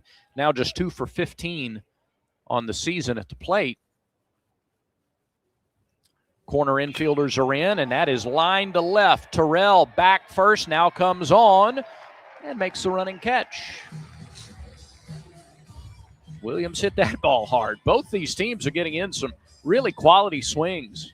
Good contact today. We saw more offense in the first game today between Michigan and Louisville. Michigan won that game, by the way, 8-5. But there were a combined 19 hits. Saw the teams struggle to get the offense going a little bit yesterday. So far, a little more. 8 hits combined between these two teams. First pitch to Dowd on the outside corner, 0-1. 6 in a row retired now by Sanders since the walk to Bailey in the second. We're in the top of the fourth, nobody on, 2 outs. Guevara stays even with the bag at third, right there on the edge of the infield grass, well off the line. Left-handed batter. Takes a slider low and outside, 1-1. Dowd today has doubled, reached on an error. He has scored a run. The first 3 got hits, and all 3 came in to score in the first inning. Pitch to Dowd, swung on and missed. 1-2. Sanders has not thrown the fastball much since those first 3 batters of the game, but he has been really good locating the slider, the occasional changeup as well. Here's the wind and the delivery. Dowd flinched, but he didn't offer, and it missed just a little bit outside. That's a tough take. Dowd with 8 hits on the season. 3 of those are doubles, including the one to start this ball game. Pitch. Off the hands, a little bloop into center. It's going to hang up, though. Oh, that looked like the altitude got me there. I apologize. That looked like a bloop off the hands, but Carter only had to come in about 4 steps to make the catch. It's another 1-2-3 inning for Sanders and Auburn. They retire the Seminoles in order. Sanders has set down 7 in a row. Let's see if the offense can keep chipping away. We go to the bottom of the 4th inning. 4-2, Florida State. The Goose Performing Arts Center at Auburn University is Alabama's premier destination for the arts, bringing you the very best of Broadway, dance, music, and more. Learn more about upcoming performances and see the calendar of events online at gougecenter.auburn.edu. That's GOGUE center.auburn.edu. Or call the box office 334-844-TIXS. War Eagle, this is Auburn baseball coach Butch Thompson. If you want the latest on Auburn baseball in the SEC, keep it locked on Auburn Opelika Sports Leader, ESPN 106.7. The only place you can get 7 straight hours of local sports talk, starting with the Max Roundtable at 11 a.m. On the Line with Jacob Goins at 2, followed by The Drive with Bill Cameron and Dan Peck at 4. Only on ESPN 106.7. This is Coach Butch Thompson. Back to more baseball on the Auburn Sports Network. Middle third of the order for Auburn. Freilich, McCrane, and Gregorio due up.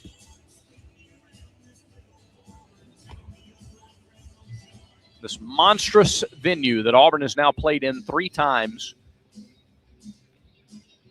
Well, 3 different seasons. They played 7 games here and won 6 in a row. Lost the opener here in 22 to Oklahoma, and then came back and got Texas Tech and Kansas State in back-to-back days. Here's Chase Freilich. He's 1 for 5 on the weekend. Popped out to the third baseman in foul territory. Back in the first inning. That ended the first inning. Chase here to lead off the 4th. Tigers with single runs in the 2nd and the 3rd. And there's a swing, and he lost his bat. Ooh, Freilich's bat went flying over the on-deck circle where Brandon McCrane says, hey, stay there. Stay there. I'll bring you the spray. You can spray the bat. And he does. Little sticky spray on the bat there for Chase Freilich.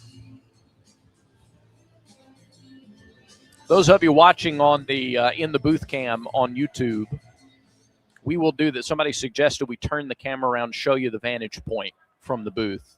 We can't do that during the game, obviously, but we can do that in between the inning. Pitch to Freilich, misses downstairs. 1 ball, 1 strike. So we'll do that, if we remember, truthfully, in this next half inning. Turn it around, show you. It's a really good vantage point. It is when the Rangers play, the visiting team's broadcast booth. Here's the pitch. Grounded, foul right side. Freilich been early on a couple of these for more. 87, may have been a cutter. And there's no real side of the plate that you can use to your advantage against Chase. He's such a disciplined hitter. You can't pitch him away, he'll go to left field. He can't come inside, he'll turn on it. Second baseman out in shallow right field. Pitch to Freilich, swung on and missed. You can change speeds, though, and that's a really good changeup. The changeup to lefties. He does not throw it to right-handers, but it's been good when he's thrown it against the lefties today. Strike out for more. And Freilich is down on strikes to start the 4th inning. Here's Brandon McCrane. McCrane singled, scored a run last inning.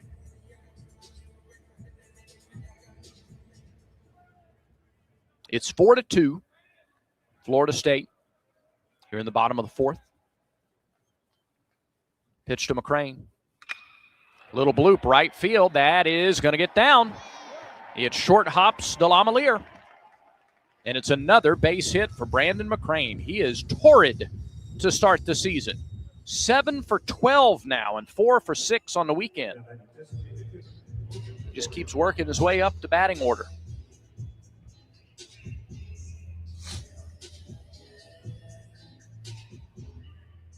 McCrane is playing so well. If this keeps up, when Chris Rembert is back available, you got to have a discussion maybe about moving McCrane over to short or third and have Guevara play short when Rembert is available again. Pitch to Gregorio on the outside edge. 0-1 the count.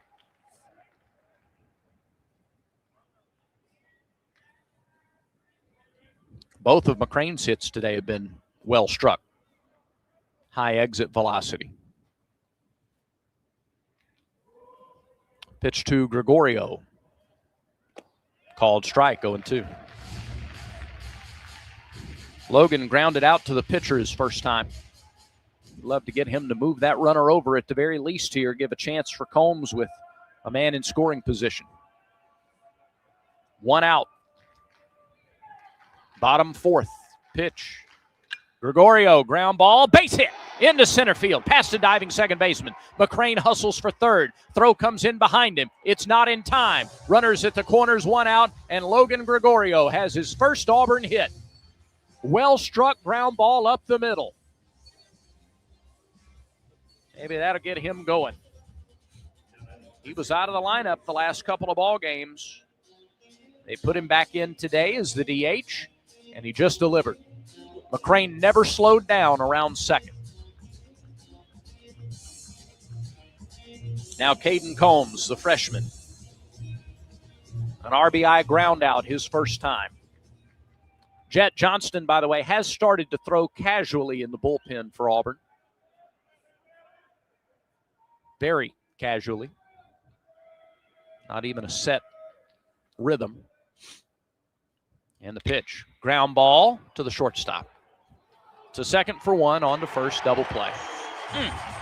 Second double play Auburn has hit into today.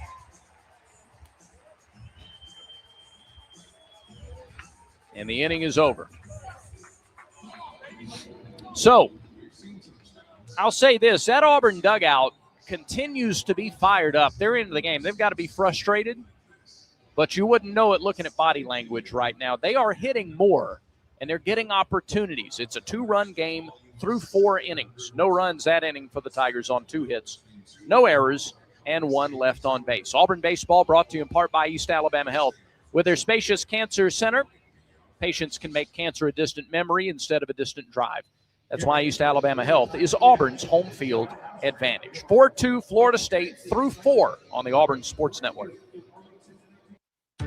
Journeyman Electricians. Are you happy where you're working right now, or are you just putting in the time? If you're ready for something better with steady work, real benefits, and a company that values your skills, ACCS and Plumbing is now hiring a Journeyman Electrician. Earn $23 to $40 an hour, depending on experience, plus Blue Cross Blue Shield insurance, paid holidays, 401k, and a paid vacation after just 90 days. This isn't just another job. It's a chance to build a long-term career with a growing company that respects your trade. Visit accsauburn.com for more information.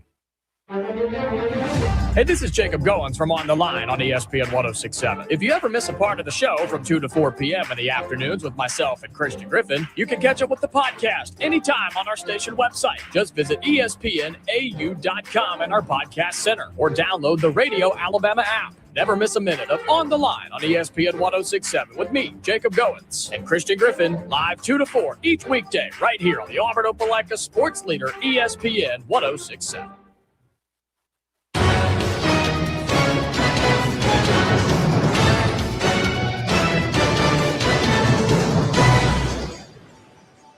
(4-2) Florida State. Seminoles got all the runs in the first. Auburn got runs in the second and third and had a chance with runners at the corners and one out in the fourth, but hit into their second double play in the first 4 innings. Noah Sheffield starts things here in the fifth, and he takes a big cut and misses at a sweeping slider down and in, 0-1. Sheffield, an RBI single and a run scored in that first inning. He is also struck out, and he swings and misses at another breaking ball. 0-2.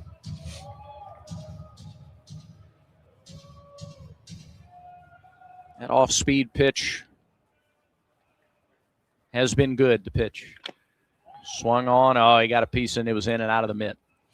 Fralick could not hang on. He has laid a track well with the slider since the first inning.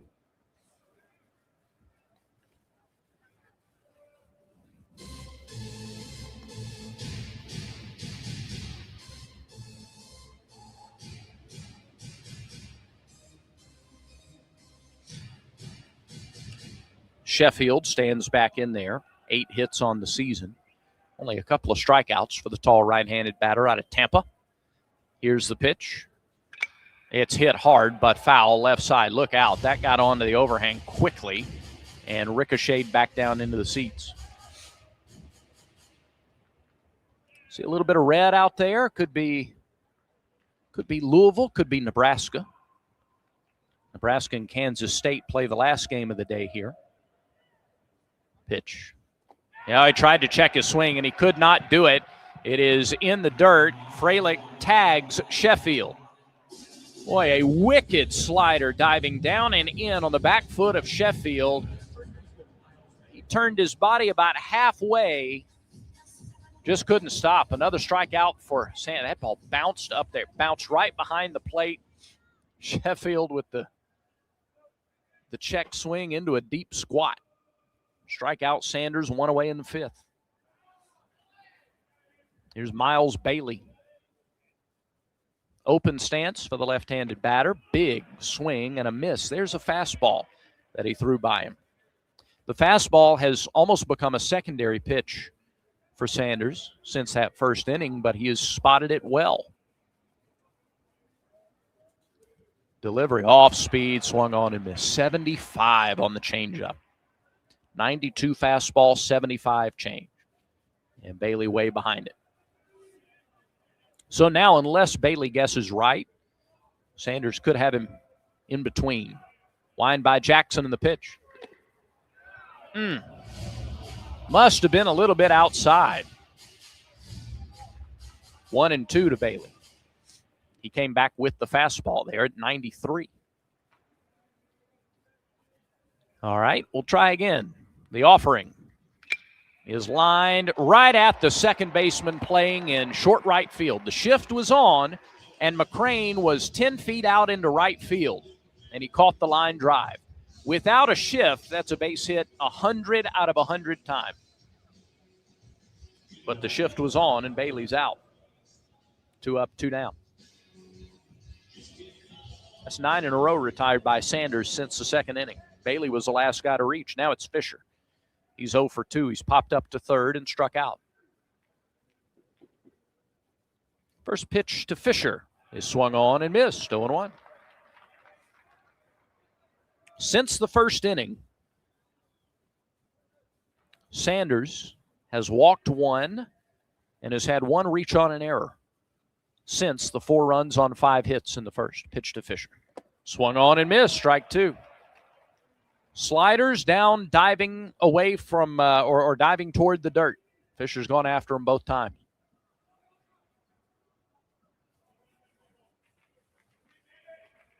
Sanders' 85th pitch of the day is swung on and missed. He got him on 3 pitches. Good morning, good afternoon, good night. 10 in a row retired by Sanders. Seminoles go in order again in the 5th. Halfway home at Globe Life Field, Florida State leads Auburn 4-2. Tigers come to bat in the 5th after these words.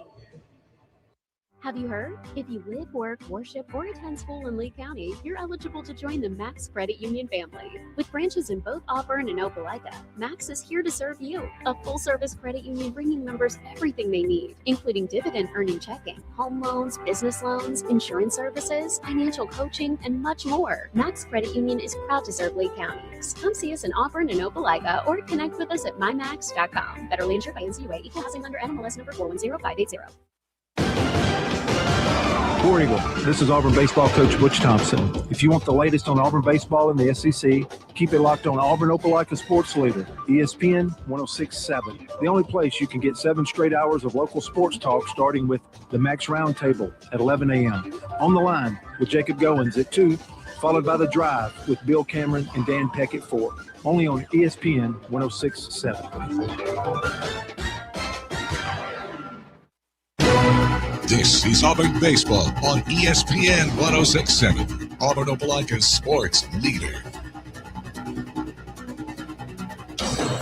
Auburn comes to bat in the bottom of the 5th, trailing Florida State 4-2. Micah Farmer is in our ESPN 106.7 studios this afternoon.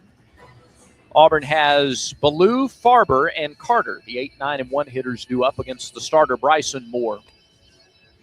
Transfer from Virginia. He's been able to work out of trouble. He has coaxed double play balls in 2 of the 4 innings so far. That helped turn away further scoring threats. Auburn trails 4-2. Cade Ballou grounded out to second his first time. A lot of teams play Cade in a shift. Let's see if the Seminoles are going to do that. Doesn't look like they will. They will play the third baseman, Frazier, way off the line. Probably 20 feet off the line. First pitch to Ballou. Misses low. 1 ball, no strikes. This 5th inning is presented by Southern Union. Move seamlessly to Auburn to complete a bachelor's degree in selected programs by taking courses at Southern Union and Auburn concurrently at Southern Union's tuition rate. 1-0 to Ballou is cut on and missed. 1-1. Let Southern Union put you on a path to the Plains. Hits are even at 5 apiece. Each team has an error. Florida State leads 4-2. Those 2 double play balls, one of the big differences. There's another ground ball to second. Estes scoops it up and throws out Ballou for the first out of the inning. Twice, Cade has hit it to second. Auburn's not been retired in order today. Here's Ryan Farber. He grounded out to second his first time.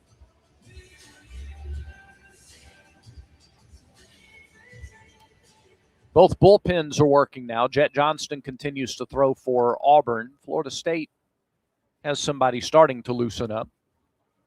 We're in the bottom of the 5th. Moore's pitch is low for ball 1 to Farber. 2 for 10 on the season.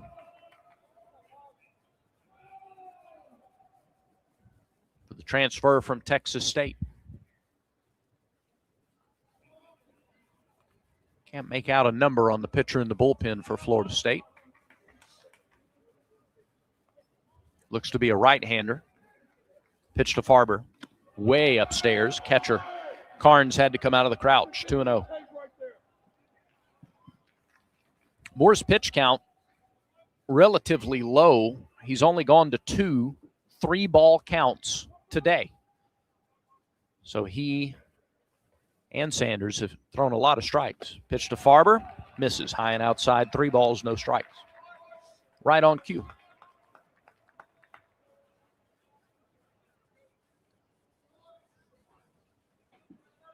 One walk. That was the other 3-ball count to Terrell in the first inning.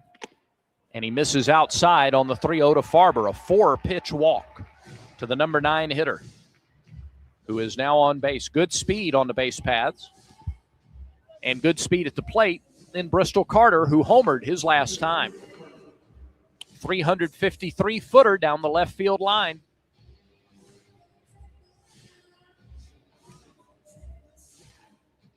And the work will quicken in the bullpen for Florida State. It's only 60 pitches for Moore, with 1 out and 1 on here in the 5th inning, and a visit to the mound for the Florida State pitching coach here in the 5th. Auburn softball trails Washington out in Cathedral City, California. It's 5-0, and they're in the 5th in that ball game. Tigers will also play Cal State Fullerton.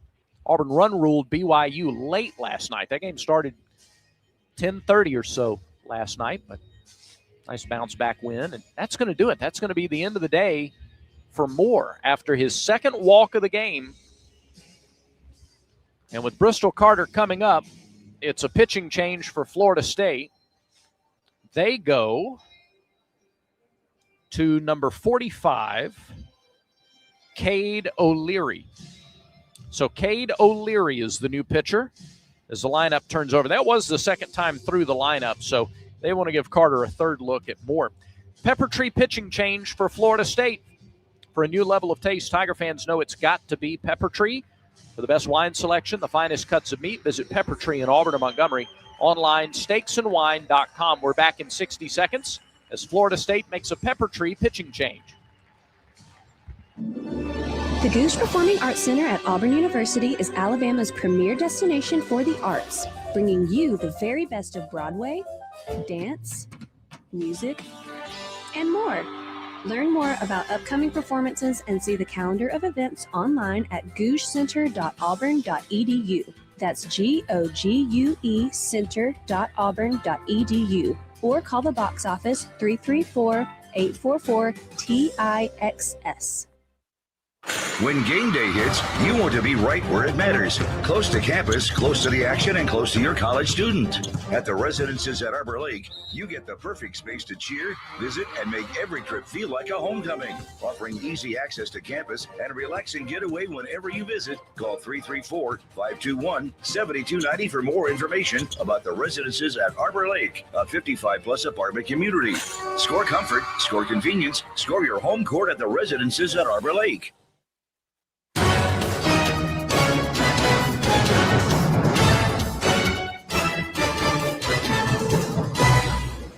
The new pitcher is right-hander Cade O'Leary for Florida State, 6'4", 190, a sophomore from Nashville and a transfer from Mississippi State.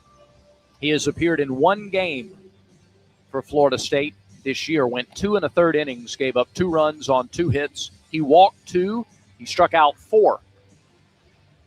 Last year only appeared in 2 games for Mississippi State, pitched 2 innings, gave up 2 hits, 2 unearned runs, with no walks and 5 strikeouts. 5 strikeouts in 2 innings. So O'Leary, power pitcher and a strikeout pitcher. And against the right-handed hitting Bristol Carter,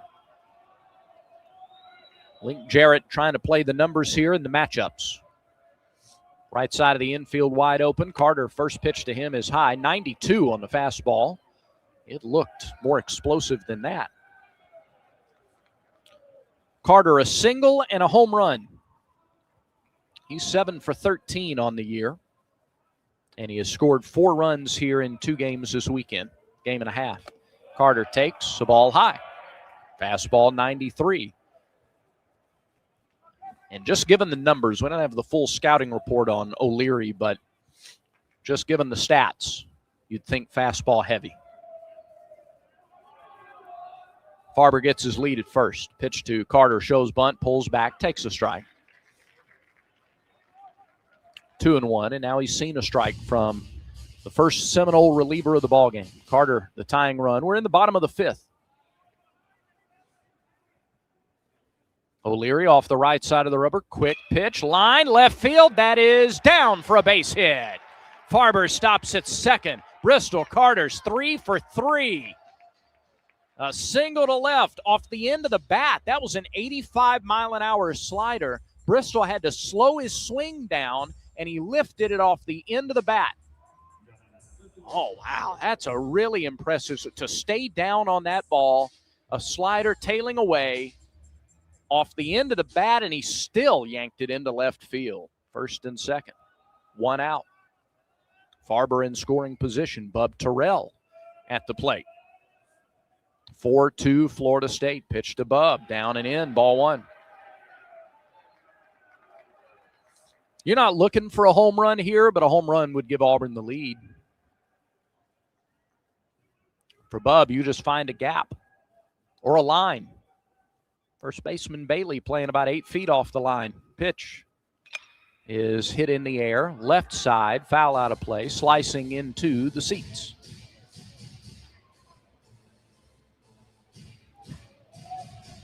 Count goes to a ball and a strike on the Auburn left fielder who has walked and struck out today. Bottom of the 5th, tying runs on base. 4-2 Florida State. O'Leary from the stretch. Doesn't even look to second. Comes home. Misses down and in. Gets away, but it's blocked by Carnes. It didn't get away from him. He didn't catch it, but he blocked it. He kept it in front of him, and runners stay put at first and second. Count goes to 2-1 to Bub. Guevara waits on deck. Another right-hander throwing for Florida State in the bullpen. The pitch. Terrell with a big cut on a slider coming in toward him, 2-2. Bryson Moore, 4 1/3 innings, 5 hits, 2 runs, 1 earned so far, 2 walks, 3 strikeouts. He threw 64 pitches, 42 for strikes. 2-2 pitch to Terrell. Swung and missed. Second out.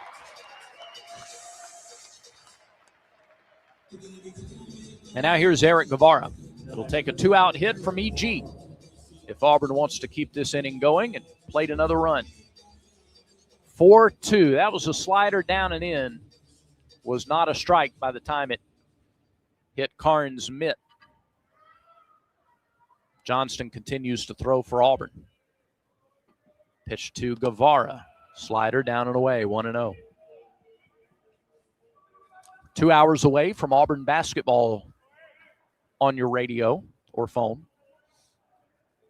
7 o'clock broadcast time for Auburn and Kentucky.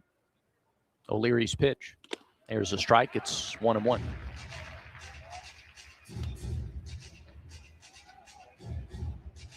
Good speed on the bases. If Guevara could find a gap and double, we'd have a tie game. He's played to pull third baseman about 3 feet off the line. There's a big cut. Guevara swung out of his shoes on an 82-mile-an-hour breaking ball. He swung so hard, his momentum carried him to the left-hand batter's box. I don't know that I've ever seen Eric swing that hard and miss. And now O'Leary in the catbird seat here, a ball and 2 strikes, the delivery.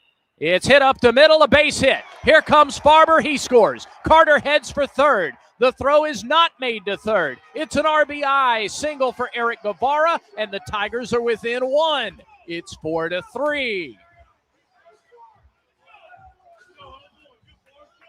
They just keep scrapping. They just keep chopping away. And they're within 1. Third RBI of the year for Guevara. On a 1-2 pitch.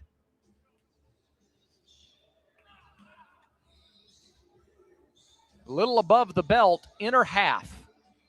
Eric got those hands in and drove it up the middle. And now a base hit ties the game. Chase Freilich. Second baseman plays way back. He's in shallow right field, and the pitch is way outside to Freilich. 1 ball, no strike. Chase looking for his first hit of the afternoon. He has popped out to third, and he has struck out. His first look at O'Leary. And the pitcher steps off the mound. Auburn wanting a balk. Carter plays mind games. He's down the third base line. breaks, puts on the brakes, pitch to Freilich. Low, 2-0. And right now, Bristol Carter is trying to get in O'Leary's head. If he can throw his focus off and either cause him to be wild or throw something too hittable to Freilich. And now the pitching coach for Florida State goes out. The slow walk to the mound for the FSU pitching coach. See if this is a change. It's 2 balls, no strikes. And he may be out there to tell him there are 2 outs. Get the batter. Don't worry about the runner at third. That's easy to say. It's hard to do. He's the tying run. But Florida State knows that if O'Leary makes a mistake to Freilich because he's too worried about Carter at third base, Chase can not only tie the game, he can give Auburn the lead. It's 4-3 Florida State. We're in the bottom of the 5th. And Bristol Carter we talked to him in postgame last night about this. He just has fun on the base pads. He's moving around, trying to get into the head of the pitcher. Here he goes again. Guevara gets his lead from first. Pitch to Freilich, swung and missed. Maybe a cut fastball there that Chase was over the top of. 2-1.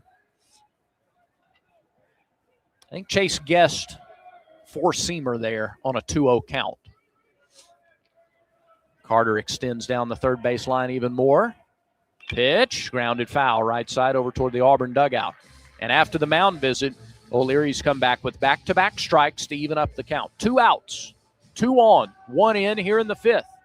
It's 4-3 Seminoles. Tying run at third, go-ahead run at first. Here come both fan bases. O'Leary from the stretch. He delivers. Freilich flies it. Shallow right, long run, Delamalier. It drops in fair territory. 2 runs are going to score for Auburn. Freilich on his way to third. 2 men down for Florida State. Freilich is waved around third. Here comes the throw home, and he is out by a mile. And let's see if Chase is okay. There are bodies everywhere. Auburn has taken the lead. Auburn's trainers are out to look at the 2 Florida State players that collided down the right field line. The right fielder, Delamalier, the first baseman, Bailey, went out. They collided. They're both down.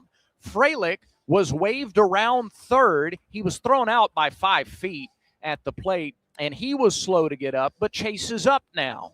He's up now, and he's walking gingerly back to the dugout, but he's okay. He's just clearing the cobwebs. But the concern, and this is Anthony Sanderson, is Auburn's lead athletic trainer. He led the charge to check on the 2 Florida State guys out in the outfield. Delamalier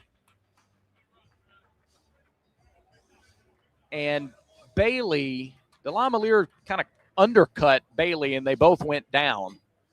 I think Bailey is back to his feet. Delamalier is still down. So it is a triple for Chase Freilich that scores 2 runs. And then Chase is out on the throw at the plate. And that's the 3rd out of the inning. So both Carter and Guevara score on the play well before the out was recorded. And now both Florida State players, now Delamalier is up, walking slowly, but walking under his own power with the aid of the Florida State athletic trainer as well. And he will eventually make his way to the Florida State dugout. It's going to take him a minute to get there. So it's a triple for Freilich. He is out 4-2 at the plate for the 3rd out. But Auburn takes the lead in the 5th inning. Tigers get 3 runs on 3 hits, no errors, nobody left on base. We're through 5 with your new score, Auburn 5, Florida State 4.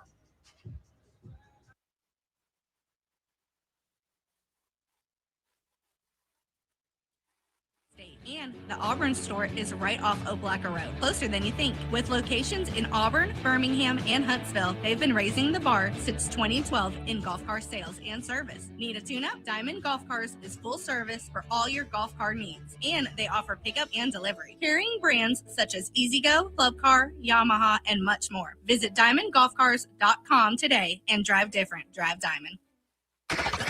Hello, everybody. This is Bill Cameron from The Drive, reminding you that if you ever miss part of our show weekday afternoons from 4 to 6, you can listen to the podcast. After the show airs, the podcast is available on Apple Podcasts, Spotify, the ESPN 1067 app, or ESPNAU.com in our podcast center. Podcasts of The Drive are presented by Southeastern Industrial Contractors, now hiring for great-paying skilled trade positions. The Drive on ESPN 1067.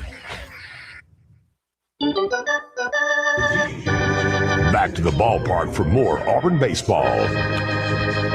What a turn of events. 4 runs in the first inning for Florida State, and it wasn't looking good. 4 runs on 5 hits. I mean, they got to Jackson Sanders in the first inning. But you play more than that, and Jackson settled down beautifully over the next 4. He did not allow a hit over the next 4 innings. Sanders' day is done with Auburn in front now, 5-4. And Auburn sends Jet Johnston to the mound for his second relief outing of the season. Johnston will face Carnes, Frazier, and DeLamielleure. Jet, in his second year with Auburn, third year in college, the junior out of Knoxville, Tennessee. First year at Texas A&M, last year at Auburn. 6 feet, 200. And he will face Carnes to start it. Carnes, the catcher. First pitch to him. Strike for the hard-throwing right-hander. Fastball at 93 for Jet. We saw Johnston in game 1 of the doubleheader against Youngstown State. It was game 2 of the series, game 1 of the doubleheader last Saturday. Off-speed pitch, hit hard to center. Carter back a few steps. He squares it up, catches it shoulder high for the out. So Carnes flies out for the first out in the 6th inning. Johnston against Youngstown State, 3 innings, 3 hits, no runs, no walks, 3 strikeouts through 41 pitches. Jet got the save in the Saturday win here at this ballpark last year in Auburn's win over Oregon State, a game Auburn won 8-7 over a top 10 opponent. Tigers lead this top 10 battle 5-4 in the 6th. And the pitch. Bounced up there, 1 ball, no strikes. Really good wipeout slider from Johnston. When it is on, it's really tough for lefties or righties to catch. Solid fastball, good life on it, not flat. Johnston's 1-0 delivery is hit on the ground through the hole left. Oh, no, knocked down by Farber. He throws, and Combs came off the bag. Oh, wow. Farber playing deep at short, and that ball was scalded. I didn't think he had a chance to get to it. And not only did he get to it, but he transferred it so quickly, he had a chance to throw Frazier out. But the throw was just up the line a little bit, and the freshman Combs came off the bag. Yeah, and he had to. If he didn't come off the bag, then it would have been thrown away. So Combs made the right decision there. Well, that's a tough break. That would have been a highlight play. Actually, I don't know if he beats him with the throw. I think Frazier beats the throw even if Combs stays on the bag. It's a 1-out single. Here's DeLamielleure. And the first pitch catches the outside corner, 0-1. We look in the Auburn bullpen, 28. Starting to throw. That's Hetzler. If Johnston could get you the 6th, the 7th, Hetzler would get you at least the 8th or 9th, and Johnston could give you 3 innings. Throw over to first, and Frazier's back. Frazier does have a stolen base. He carries the tying run for Florida State in the top of the 6th inning. 5-4 Auburn. Here's the pitch. Bounced up there, blocked by Fralick. Good job by Chase to keep it in front. 1-1. When you have that kind of slider with that kind of rapid movement, catcher's got to be ready. Conecuh sausage is the official sausage and hot dog of the Auburn Tigers. Conecuh sausage is a game day favorite, always great on the grill. Pick up a pack at your local grocery store or visit the Conecuh gift shop in Evergreen. That is off I-65 at exit 96. Tell them the Auburn Sports Network sent you. Fastball misses high.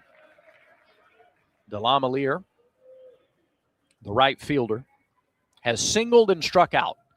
Delamilleure. Delamalier. Near shift on the infield. He takes a strike. 93. Inner half. He started to pull the string on the swing, but he didn't do it.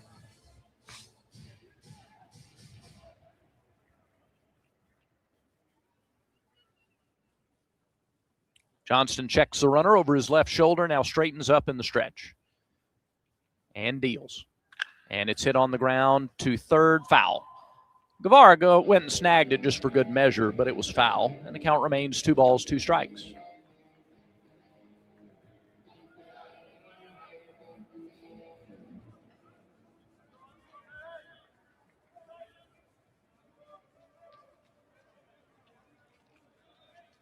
Five runs, 8 hits for Auburn. 4 runs, 6 hits, Florida State. Johnston's 2-2. Nope, throw to first.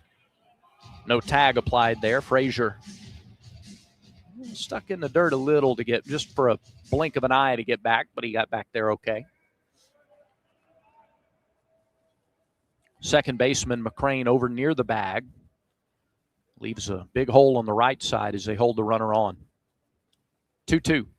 Swing and a miss at a slider down in the dirt. There's that wipeout slider by Johnston. Delamalier down on strikes for the second time today. Johnston with his first strikeout. 2 down.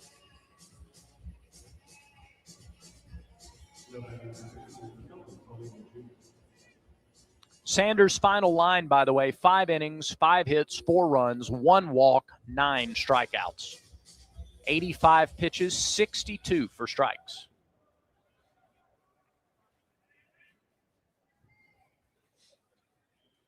And now Jet Johnston in his first inning of relief. 2 outs. He faces Jace Estes. He'll turn around. Nope, they're going to pinch hit for him. They're going to bring in right-handed hitting Kelvin Paulino. It was Johnston that collided in right field. So I thought it was the first baseman. It wasn't. It was Johnston that was injured on the play before. So Kelvin Paulino, a freshman from Thomasville, North Carolina, is on to hit. And he takes the first 2 pitches for balls. 2-0 the count.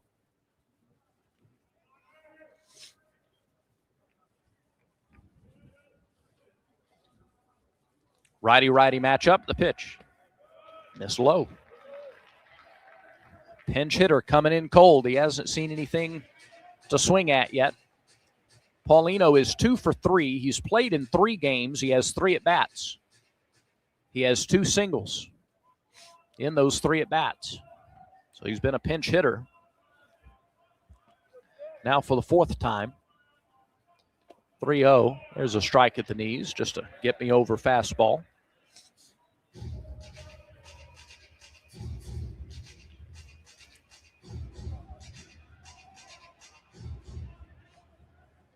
Three and 1.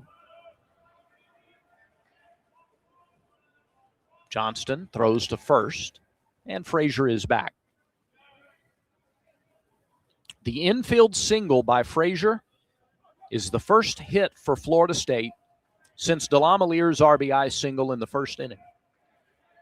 And their first base runner since a 2-out walk in the second. Pitch, swung on and missed. And the count is full.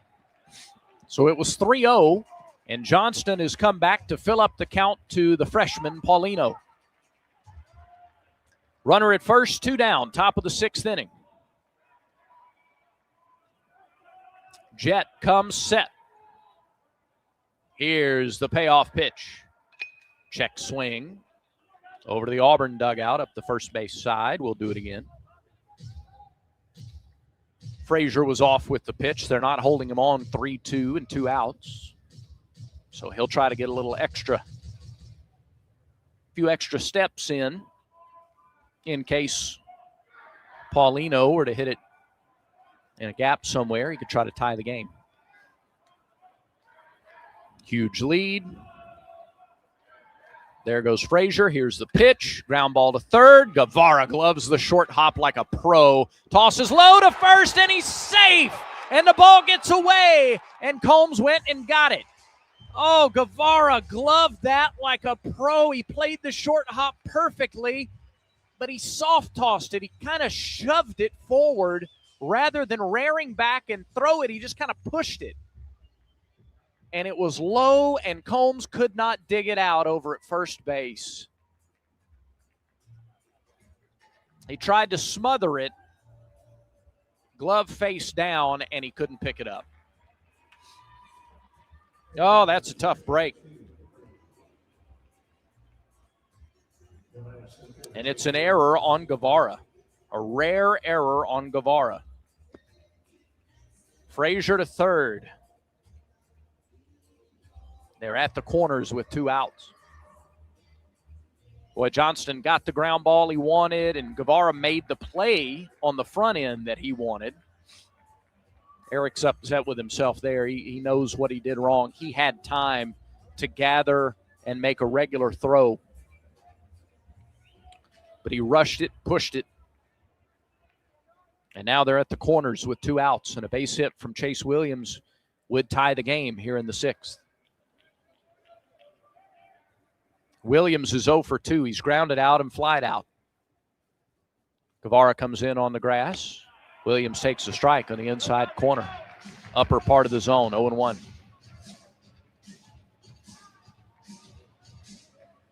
Talk about mental tests in the game, and that's one for Johnston. He thought he was going to be out of the inning when Eric caught the ball. Now you got to come back and get Williams. 0-1 pitch. Swing and a miss at the slider in the dirt. 0-2. And now the pendulum swings back to Auburn.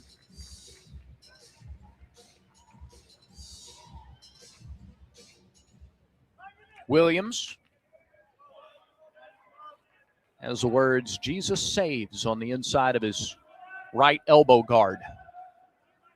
He waves a bat in the plate. Runners at the corners, 2 out. Stretched by Johnston, the 0-2 pitch. Check swing. Did he go? No, he did not, says Matthew Anderson at third base. Pitch was low.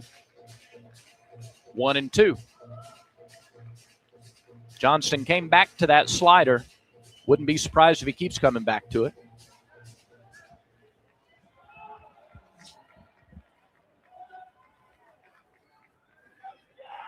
Paulino went down to second, by the way, on that play. So a base hit here would give Florida State the lead. 2 outs.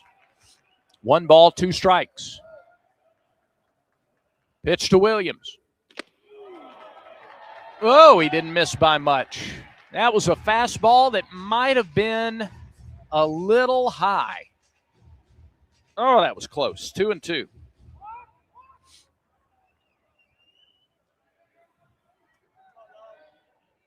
Johnston, glove against his chest, gets the sign from Freilich. Comes set, 2-2 pitch. Low, and the count is full. Time to do business on this pitch. Full count, 2 outs, 2 in scoring position. Auburn leads by 1.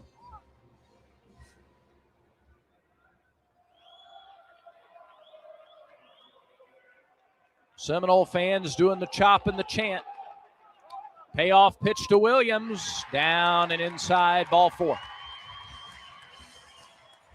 I think Jet thought he had him on 1-2. And then the last 2 were not as close. And now the bases are loaded.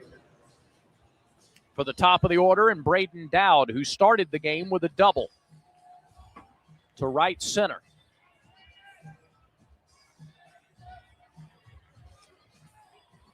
A single, a 2-out error, followed immediately by a walk. And now Everett Tiefert is out to talk to his pitcher and his infield.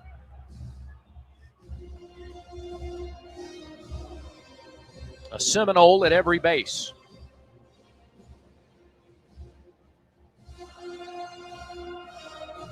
Jet Johnston got a fly out from Carnes to start the inning. Frazier then hit an infield single deep to short. Delamalier struck out. Paulino on to play for Estes, who was injured the half inning before defensively.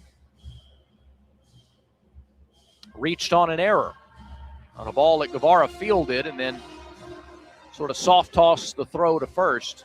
And Combs, making his first start at first base, couldn't come up with the low throw cleanly. And then Williams walked. So that visit from Everett Tieford was to try to get Johnston back focused. Get him locked in. You get Dowd, and you take the lead with you back to the dugout. A base hit gives Florida State a lead. Pitch to Dowd. Outside, ball one.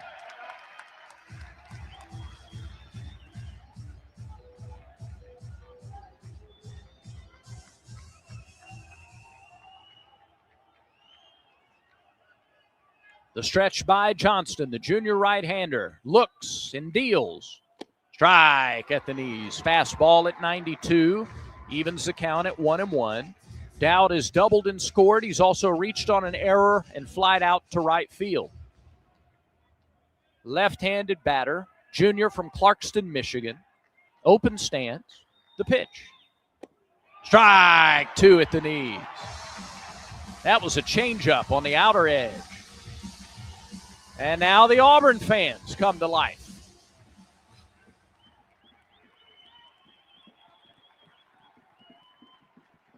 Jet set again at the waist. He delivers. It is flied to left field. Bub's got a bead on it. Terrell waits on it to come down. He makes the catch, and the inning is over. And Auburn keeps the lead. Auburn overcomes adversity in that inning. They overcome the error and the walk, and they are fired up in that Auburn dugout. No runs, one hit, one Auburn error, and Florida State leaves them loaded in the sixth. We go to the bottom of the sixth, still 5-4 Tigers.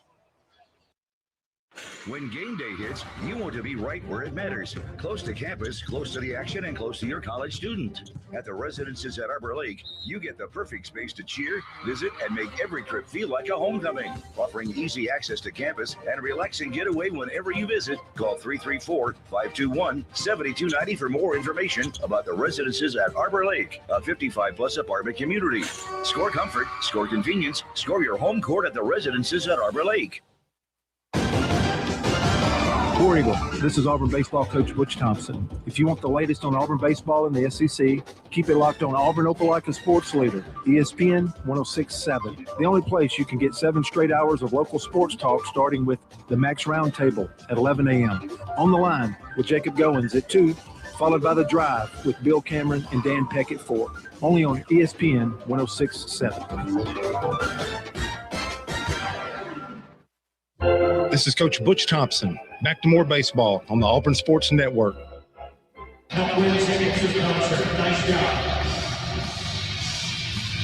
Auburn leads Florida State 5-4. Auburn scored 3 times in the 5th to grab their first lead of the ballgame. Close the book now on their starter, Moore. He finishes the day charged with 3 runs, 2 of them earned. And Cade O'Leary, who came on in relief in the 5th, is out there to start the 6th. He gets McCrane, Gregorio, and Combs. Auburn baseball brought to you in part by Wind Creek Casino, where the action never stops. Hottest games, loosest spins, more ways to win. Wind Creek Casino, find your winning moment. McCrane swings at the first pitch. He drives that to left. That's got some lift. Left fielder goes back. He can't make the catch. It's off the wall. Extra bases for McCrane. He's going to get 3. McCrane on his way to third. It's a sliding triple for Brandon McCrane. He flew around the base pads. McCrane is 3 for 3 today. Tigers in business right off the bat in the 6th.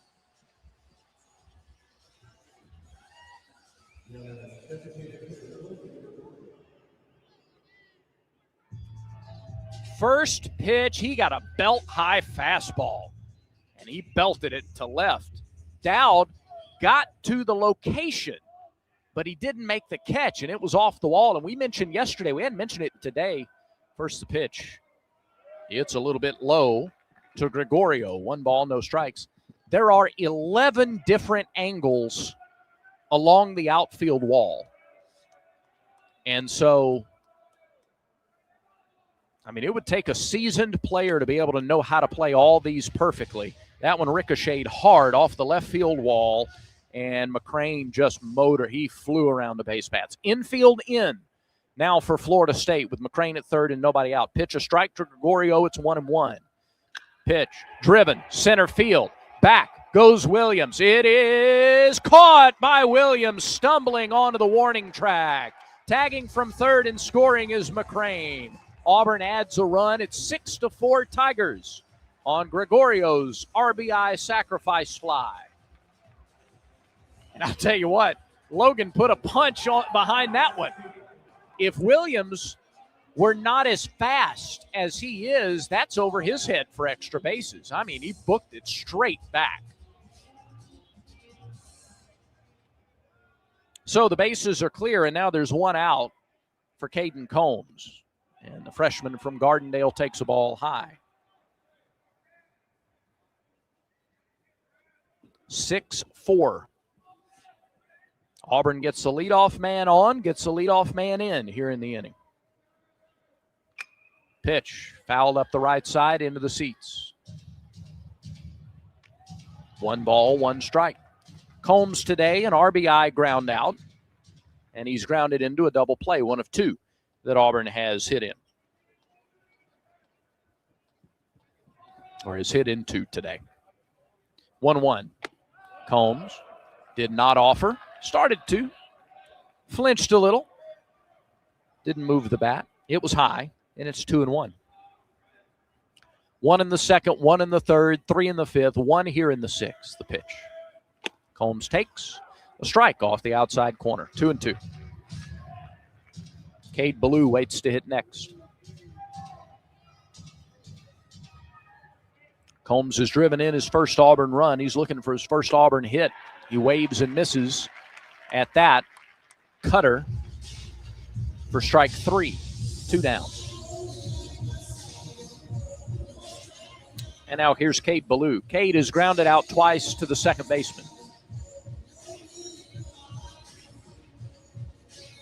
Fastball looked like it was rising, had a little upward bite to it rather than cut.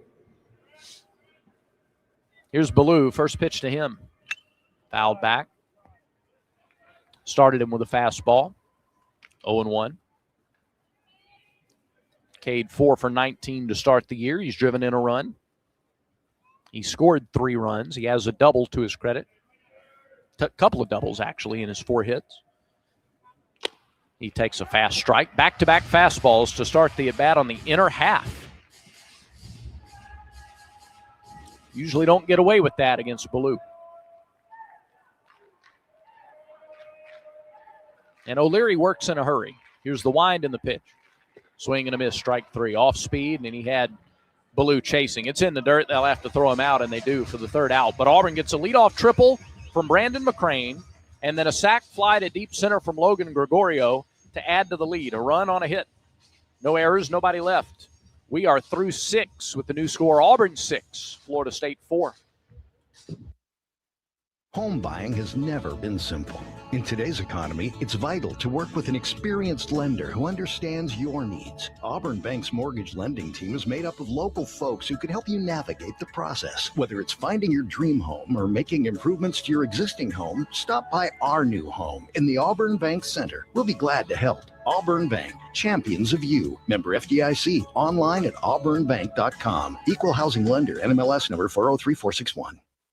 Hello, everybody. This is Dan Peck from The Drive. Weekday afternoons from 4 to 6 on ESPN 106.7 and ESPN AU. PregamePregame.com. Join Bill Cameron and me to get caught up on the biggest news in Auburn athletics and everything going on in the world of sports. We'll talk with the experts and we'll take your calls too. Coming up on Monday's show, we'll talk with Brian Matthews from AuburnSports.com. It's The Drive on ESPN 106.7 and ESPNAU.com.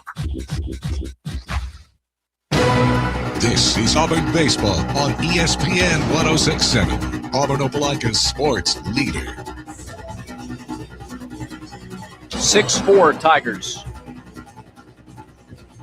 Here as we go to the 7th inning. Well, still 3 innings to go. This game has had twists and turns. I say it's really not multiple twists and turns. Florida State scored 4 times on 5 hits in the first inning. And after that, Jackson Sanders settled down and was really good. He went more to his slider, changeup, spotted the fastball here and there, and did it well, and was just ultra effective.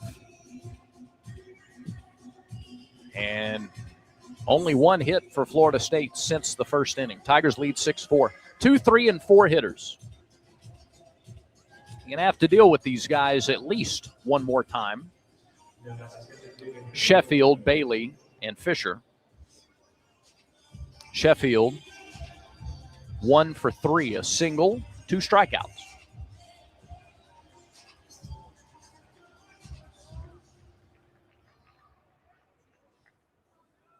Jet Johnston begins his 2nd inning of relief. Jet fires and misses low. 1 ball, no strikes. A strikeout and a couple of fly ball outs last inning.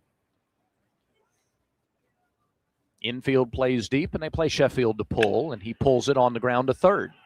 Guevara pats the glove a couple times and delivers a high throw over to first. Combs had to reach for that one a bit toward second base, but he makes the catch. And a ground ball out to start the 7th.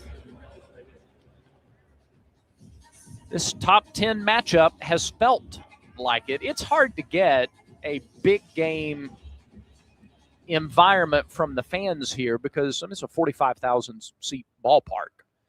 And you're not going to get that many in a neutral site this far away from Auburn or Tallahassee. But Florida State has brought a good group of fans. Auburn has brought a good group of fans. And you've got some of the ones that are here for Kansas State and Louisville, or rather Kansas State and Nebraska. First pitch in to Bailey is a strike. And they've just appreciated. This is number 5 against number 9. Auburn anywhere from 5 to 9 in the rankings. Florida State anywhere from 9 to 16. Pitch bounced up there. Oh, goodness. That bounced up, and Freilich tried to catch it on the hop, and he lost his mitt, and it caught a piece of the home plate umpire, Mark Winters. We'll get a look at this again. Oh, no, he didn't. He didn't get it. Freilich tried to get the glove up, but he didn't get it in time, and it caught Winters right at the bottom of the mask. Freilich lost his mitt. Winters needed to clear the cobwebs. He did, and we're ready to go. 1 ball, 1 strike. Here's the pitch. Strike. Fastball. Straight fastball. Outer half at the knees. 0-2. Or 1-2. Bailey is singled, walked, and lined out hard to the second baseman, who is, as he was before, in short right field with the shift on. Guevara playing standard shortstop with 2 strikes. Here's the 1-2 pitch. Bounced up there, blocked by Freilich, 2-2, and Mark Winters says thank you.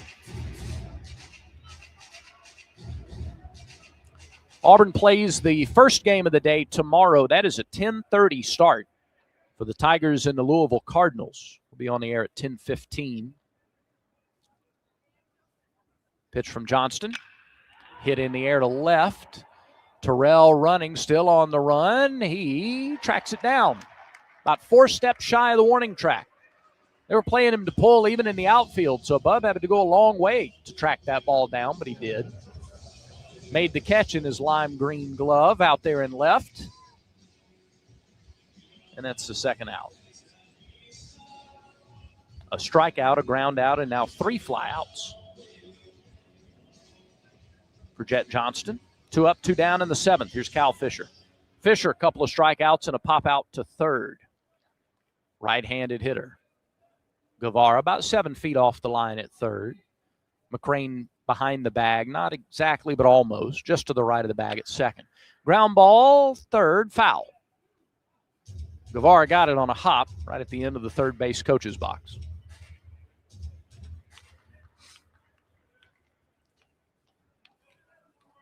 Six runs on 9 hits, 2 errors for Auburn, 4, 6, and 1 for Florida State. That's 20 hits in 2 games for the Tigers here in Arlington. 0-1 pitch to Fisher. Bounced up there. 1 ball, 1 strike. That slider is a little wilder today for Johnston than we've seen it in the past. It'll be interesting to see if they go to Hetzler in the 8th or if Johnston goes back out there and you go to Hetze in the 9th pitch. Breaking ball down and away, 2-1.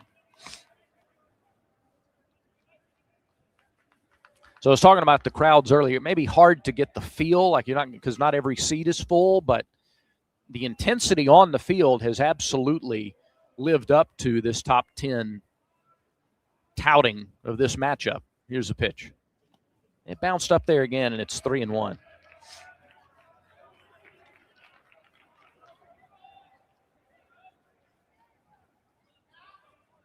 Defensive change for Auburn, by the way. Ethan Bingaman is in the game at first base.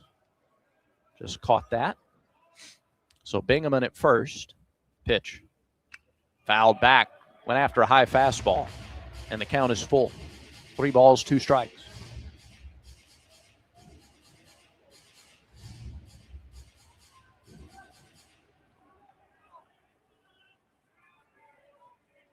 Payoff pitch from Johnston, the junior right-hander, to the junior Fisher.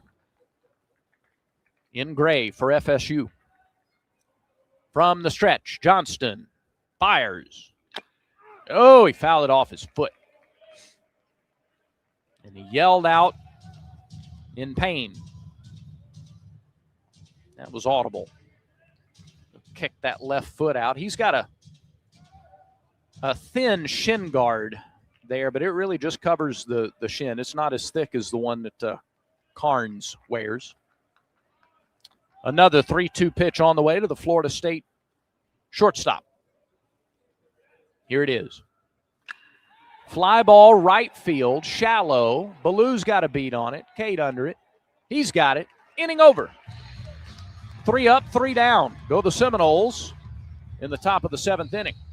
Whether you're planting a tree or tackling a backyard project, don't risk a penalty. Contact Alabama 811 before you dig. Get your underground utilities marked for free.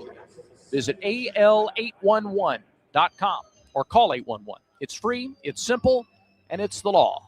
Tigers 6, Seminoles 4. 7th inning stretch time. Auburn baseball continues in a moment. Shop RV Roadway's live inventory now. Fresh arrivals, ready to go, priced to move.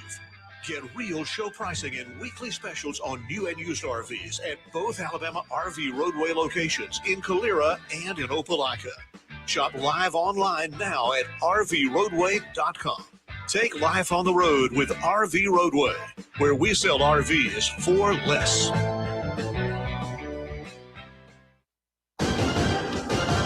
War Eagle, this is Auburn baseball coach Butch Thompson. If you want the latest on Auburn baseball in the SEC, keep it locked on Auburn Opelika Sports Leader, ESPN 106.7. The only place you can get 7 straight hours of local sports talk, starting with the Max Roundtable at 11 a.m. On the Line with Jacob Goins at 2, followed by The Drive with Bill Cameron and Dan Peck at 4.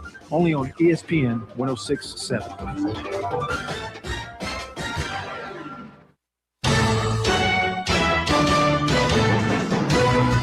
Exclusive play-by-play coverage of Auburn baseball is brought to you by Alabama Power. Alabama Power is a proud supporter of the Auburn Tigers. 6-4 Auburn as the Tigers come to bat in the 7th inning. It'll be 9-1-2 due up for Auburn. Farber, Carter, and Terrell. Ryan has walked and scored. He's also grounded to second. Checking the Yellowwood scoreboard, SEC basketball action. Finals from today. South Carolina beat Mississippi State 97-89. Arkansas took down Missouri 94-86. Tennessee beat Vanderbilt in Nashville 69-65. Florida routed Ole Miss in Oxford 94-75. Georgia beat Texas 91-80. In progress, Alabama leads LSU late in the first half 38-32. Still to come, Texas A&M and Oklahoma.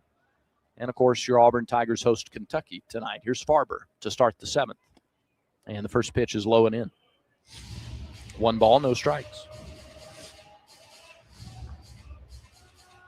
Farber walked and scored in the fifth.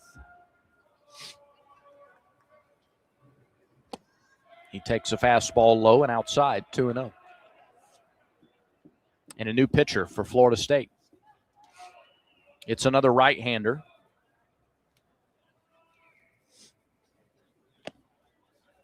Ooh, who gets a generous strike call. That was up and in.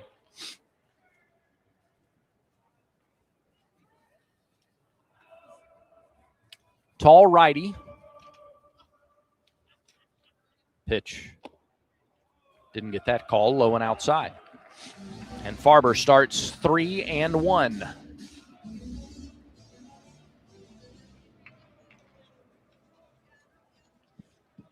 This is Cole Stokes. Fastball for a strike, and the count now 3-2.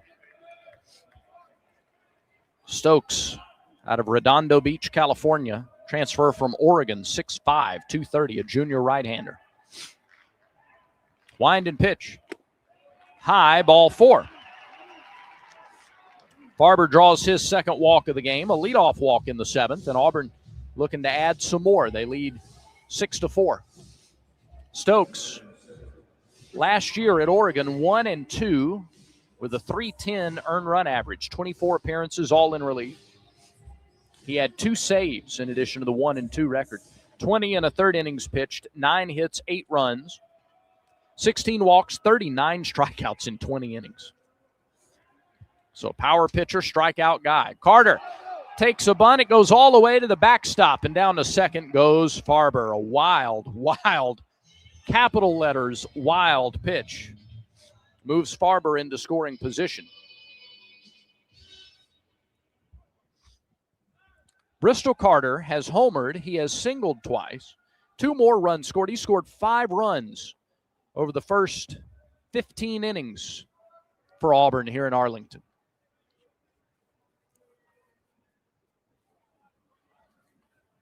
Corner infielders in. Would Carter try to bunt him over to third? He takes a wild pitch low and outside. Man, 97 on the fastball.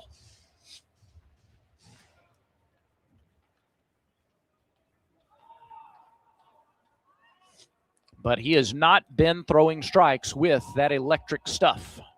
Pitch. Outside and low again. Nowhere close. I mean, nowhere close. 3-0. Well, you'd have to consider watching 2 strikes at this point. Stokes with a shrug, a look back toward second, the pitch. And it's low. It's ball 4. That was the closest of the 4, but it was low. And Carter flips the bat away. He gets to have fun now on the base paths. 4th time he's been aboard today. Bristol Carter cannot be kept off the base paths in Arlington, Texas. They're at first and second and nobody out. And a mound visit for the Florida State pitching coach. They have another right-hander throwing in the bullpen. And is that going to be it for Stokes? Will he face 2 guys? Or will they go just try to calm him down? You've got Terrell next, and then Guevara, then Fraley. No, that'll do it. Stokes is in there to face 2 batters. And he walked both of them and threw a wild pitch. So Cole Stokes' afternoon is a short one. And it's another Pepper Tree pitching change for Florida State. And this looks like 27. A left-hander, Kevin Mebel. 6 feet, 180. Redshirt junior, West Palm Beach, Florida. And a transfer from Florida Atlantic. We'll give you the details on the new Florida State pitcher. More details on the new Florida State pitcher when we come back. It's a Pepper Tree pitching change for the Seminoles. Looking for a street-legal golf car? Diamond Golf Cars has the largest selection in the state, and the Auburn store is right off Opelika Road, closer than you think. With locations in Auburn, Birmingham, and Huntsville, they've been raising the bar since 2012 in golf car sales and service. Need a tune-up? Diamond Golf Cars is full service for all your golf car needs, and they offer pickup and delivery. Carrying brands such as EasyGo, Club Car, Yamaha, and much more. Visit DiamondGolfCars.com today and drive different. Drive Diamond. Life moves fast. Shouldn't your checking account keep up? Meet Explore Checking from Max Credit Union. No monthly fees, no minimum balance requirement. Enjoy perks like access to your paycheck up to 2 days early, earning rewards that can be turned into cash each time you spend with your Max debit card. Plus, with 24/7 digital banking and an easy-to-use mobile app, managing your money is quick and effortless. Start exploring today at mymax.com/explore. Certain restrictions apply. Federally insured by NCUA.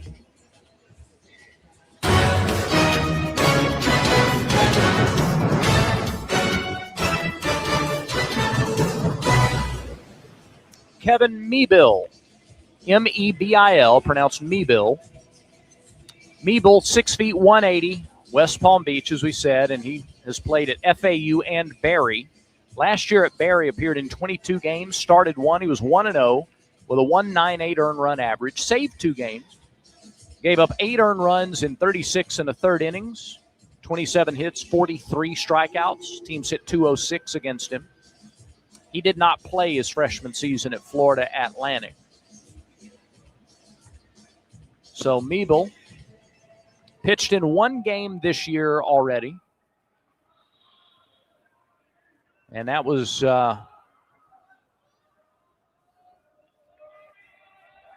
in Jacksonville on Monday. First pitch is bunted by Terrell. That's foul off to the left, 0-1 to Bub Terrell. 2/3 of an inning. 1 hit allowed, 1 strikeout. So Meebil to face Terrell with runners at first and second and nobody out. Big cut and miss. And a slider tailing away from him. 0-2. Bub is walked. He has struck out twice, looking for his first hit of the ball game, his 3rd of the weekend. 2 here yesterday with an RBI. Farber from second, Carter from first. There's a swing and a miss by Terrell. The slider wiped him out. And they brought in the lefty to face Terrell, and he got the strikeout. So Meebil with the strikeout of Terrell. Bub just kind of shook his head. Pitch was not a strike, but it looked good out of the hand.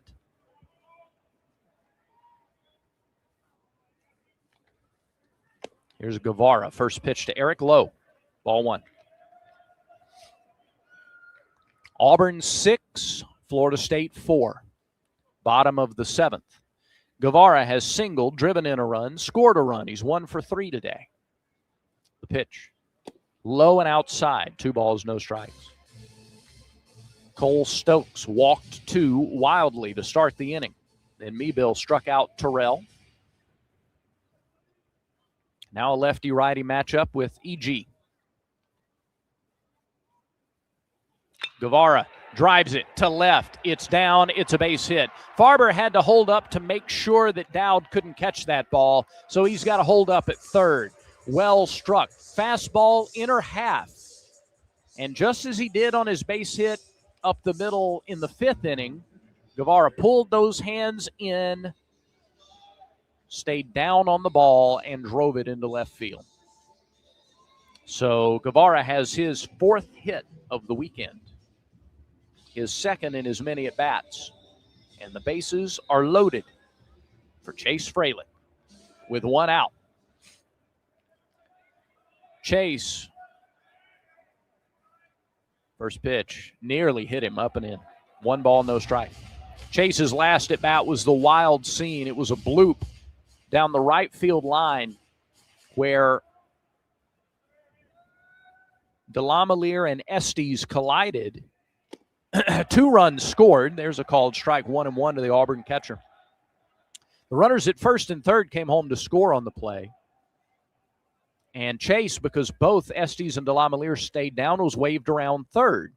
They threw him out at the plate. There's a swing and a miss on a fastball in. And now it's 1-2. 1 out, bases loaded. McCrane on deck. The 1-2 pitch to the lefty Fralick. High, 2-2. Tigers trying to add to a 6-4 lead. The game before this one was tied until the 7th when Michigan scored 3 to open things up. Here's the pitch. Line drive, left field. It'll hang up. Left fielder makes the catch. Farber tags from third. Here comes the throw.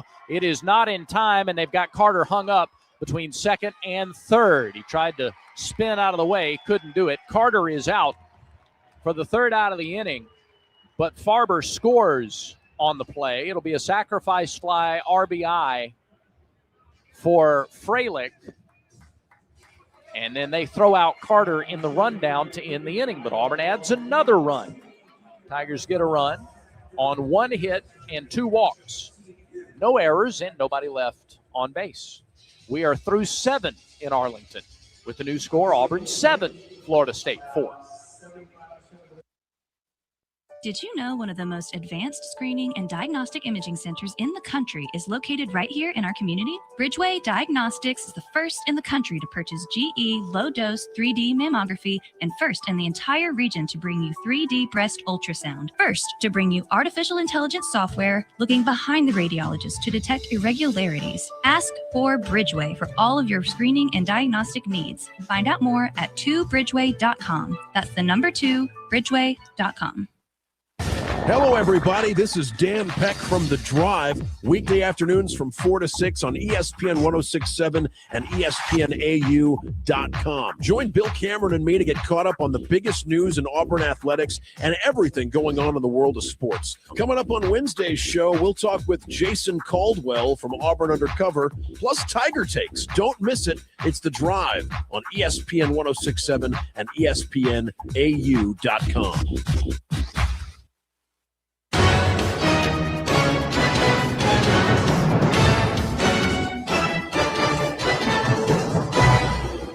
We go to the 8th inning with Auburn leading Florida State 7-4. Tigers once trailed in this game 4-0. And it was an ominous start. Florida State was not getting cheated. They teed off on Jackson Sanders in the first inning. And then he settled in, started leaning on the breaking balls, and got into a rhythm. Florida State will send Carnes, Frazier, and Delamalier to the plate here in the 8th. They have 1 hit since the first inning. Johnston is retired 4 in a row. Jet Johnston into his 3rd inning of relief. Hetzler working in the bullpen. Johnston's first pitch of the inning is lined. Caught by Guevara at 3rd.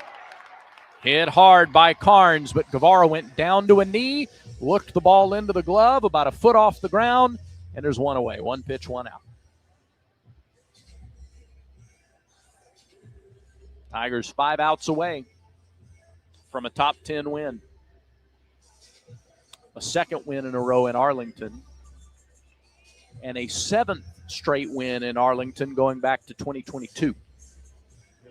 5 outs to go. Gabe Frazier to the plate. He is 2 for 3, a pair of singles, an RBI, and a run scored. Guevara in on the edge of the grass at 3rd. First pitch, slider down and in, 1-0.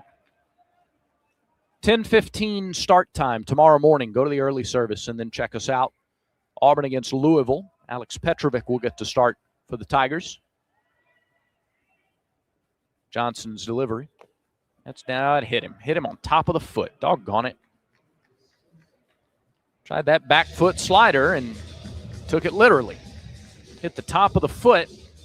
That's smarts, too. Don't want to make light of it. Frazier's in a little bit of pain. He's going to see how much he, he's got a little bit of a hobble, a little bit of a hitch in the giddy up as he trots down to first. So he's been on base 3 times. 7-4 Tigers, top of the 8th inning. Got him. I'll tell you, he barely hit him. That ball didn't catch him as flush as I thought it did. He barely grazed the foot going by. Here's a swing and a miss on a sweeping slider away from John Stutzer. Stutzer on to hit for DeLamielleure. There was some thought that Stutzer might start this game in left field for Dowd. Dowd kind of tweaked a leg injury yesterday. But he was good to go today, so Stutzer comes off the bench to hit here in the 8th inning. Pitch. Fly to left, shallow left. On comes Terrell, still coming. Bub on the run, makes the running catch. Terrell covered a lot of ground to make that sprinting catch in shallow left field. 2 away. Johnston got Stutzer off balance. Take the sting out of the swing. That's what happened there.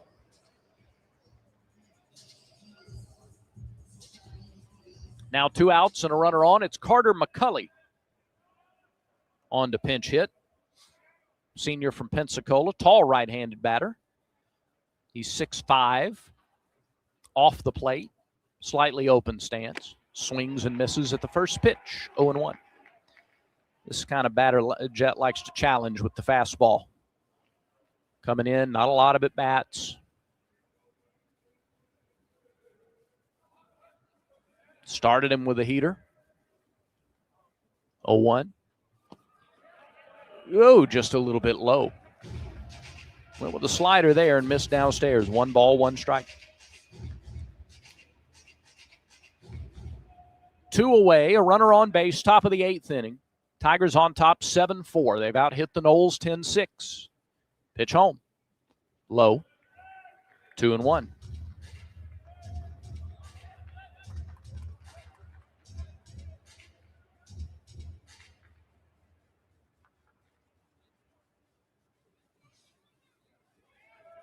Big hole on the right side of the infield. Tigers play him to pull decidedly. Not a shift, but almost. Right-handed batter. Pitch swung on and missed. He threw him a curve. That looked like a straight curve. And the count evens at 2 balls and 2 strikes.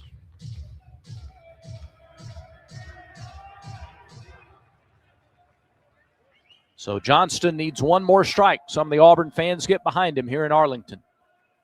The right-hander comes set. And now steps off the rubber. He'll reset.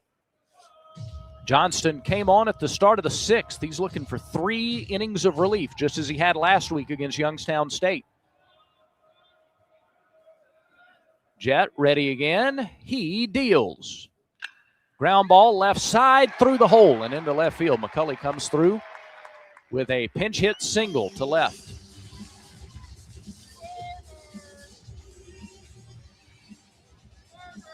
Frazier down to second, 2 on. And Chase Williams comes to the plate. He's carrying the tying run in the 8th inning.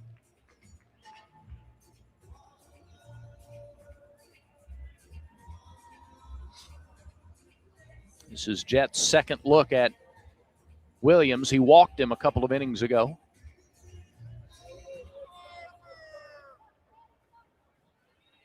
Johnston is at 51 pitches. 30 strikes. Pitch. Williams. Strike. Outside corner, 0-1. Williams with a ground out, a fly out, and a walk today. Guevara even with the bag. A couple of steps towards short for the Auburn third baseman. Runners take their leads from first and second. It bounces up there and away from Freilich, and the runners advance on a big turn at third by Frazier, but he'll stay there. So now 2 in scoring position. A ball and a strike to count to Williams. A base hit from Chase now, and it's a one-run game.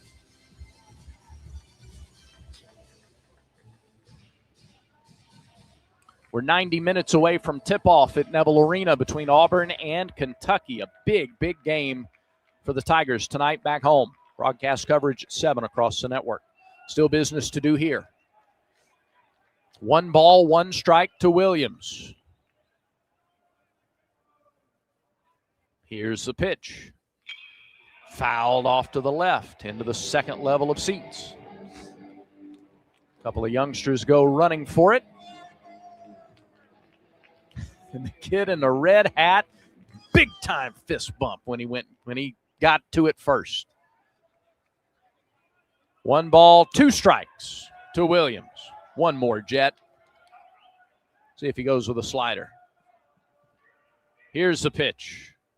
Fouled away left side. He tried to throw the fastball by him. Williams, to his credit, made contact.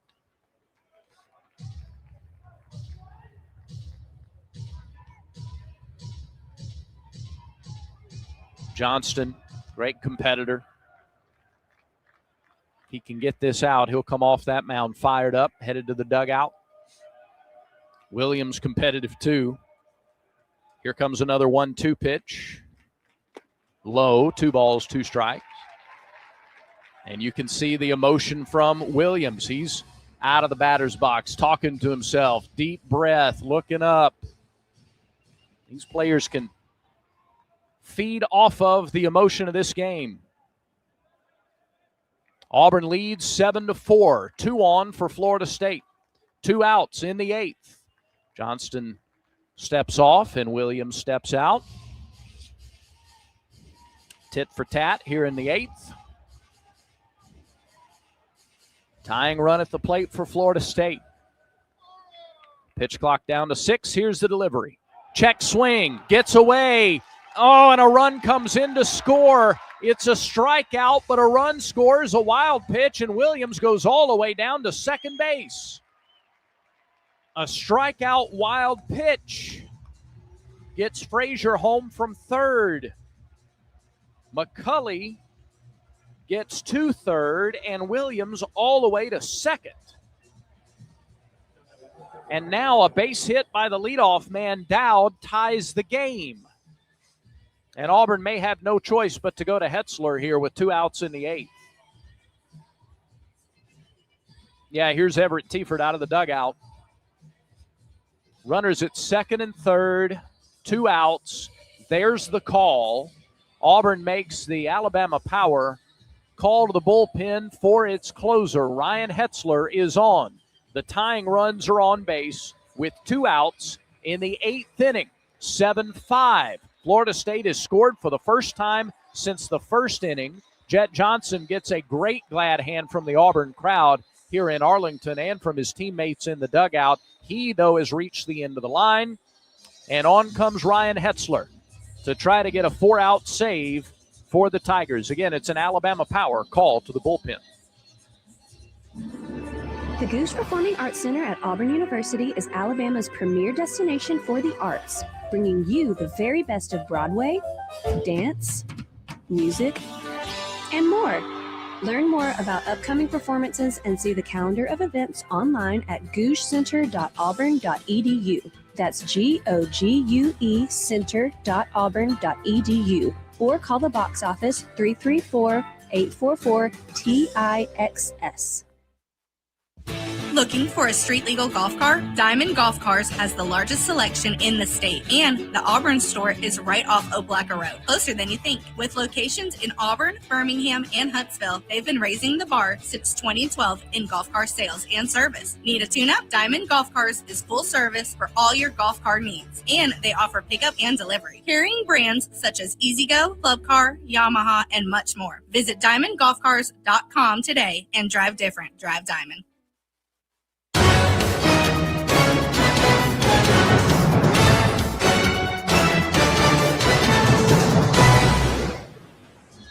Ryan Hetzler is on to try to save it for Auburn with 2 outs in the 8th and runners at 2nd and 3rd. Tying runs are on base in a 7-5 ball game. Hetzler, the junior from Corona, California, 5'11", 176, played his freshman year at Cal Baptist. He's the SEC's active leader in career saves with 12. He came on in the middle game against Youngstown State last weekend with 2 runners on and nobody out in a tie game in the 10th. Struck out the side on 10 pitches. Tigers could use a strikeout here. Dowd, the first to greet Hetzler. He takes the ball outside, 1-0.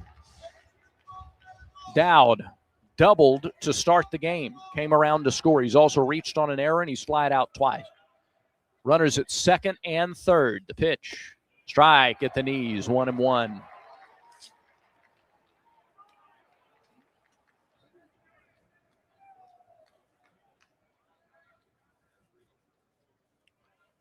Pitch outside, 2-1. Johnston, 2 2/3 gritty innings, 2 hits, 1 run so far, 1 walk, 2 strikeouts, 2 wild pitches, and a hit batter. 57 pitches, 34 strikes. A little wilder than usual. Pitch from Hetzler. Breaking ball outside, it's 3-1. A walk would load him up for Sheffield.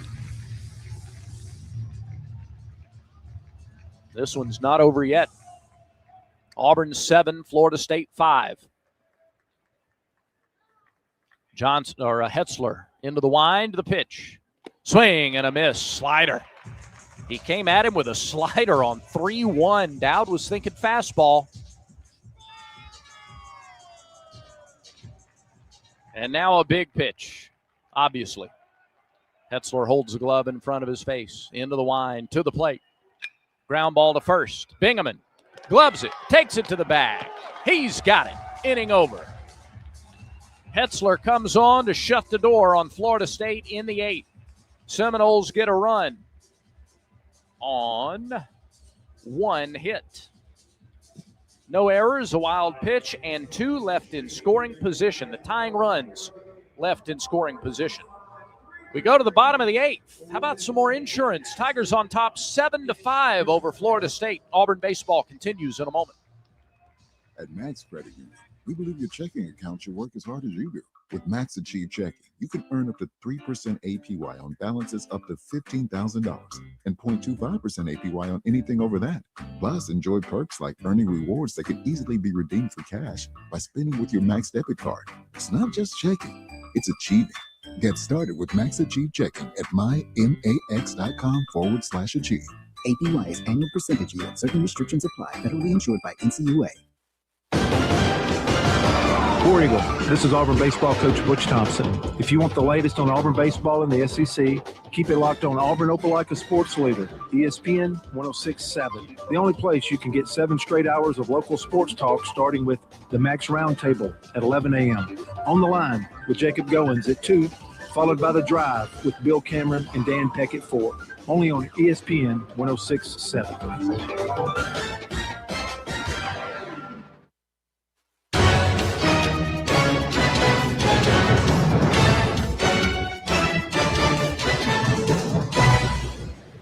Florida State makes a pepper tree pitching change with Auburn in front 7-5. As we go to the bottom of the 8th inning, it's Ben Barrett, number 33.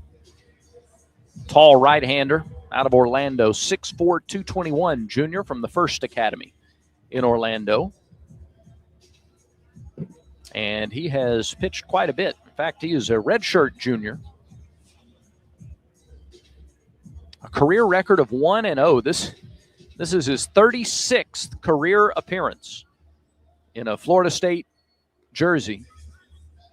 And he's only been the pitcher of record once. That was in his redshirt freshman year. So far this year, one outing, a third of an inning. He struck out a batter in that only outing. Last year, he pitched 11 2/3 innings and got 2 saves. He has 3 career saves and a 1-0 record in 35 career outings. And again, the only time that they have used him this year was against one batter, and he got a strikeout. He is a right-hander, Ben Barrett, and he is on to face Brandon McCrane, who is 3-for-3. 2 singles, a triple, 2 runs scored for the redshirt freshman McCrane. Right-handed hitter, right-handed pitcher. Barrett to the plate. It misses inside, 1-0. 45 minutes away from broadcast time. Over on Wings 94.3 in the Auburn area for Auburn basketball. Andy Burcham, Randall Dickey, Jacob Hillman bring you Auburn, Kentucky. Pitch misses outside to McCrane, 2-0. For those of you watching the In the Booth cam on YouTube, they will have the courtside cam for that game as well. You can check out that broadcast the same way you're checking out this one. Pitch. There's a strike, 2-1. If you're listening on the radio back home on ESPN 106.7, driving around or doing some stuff outside or doing dishes, however you're tuning in, whatever you're doing, you flip over to Wings 94.3. Pitch. There's a called strike, 2-2 to McCrane. And if you're on the app, you can listen to basketball on the app too. In other words, lots of ways you can tune in to a very important basketball game. 2 balls, 2 strikes to McCrane. Bottom of the 8th, nobody out. Barrett's pitch way outside and to the backstop. These catchers are getting a workout today. Count goes full to the Auburn second baseman.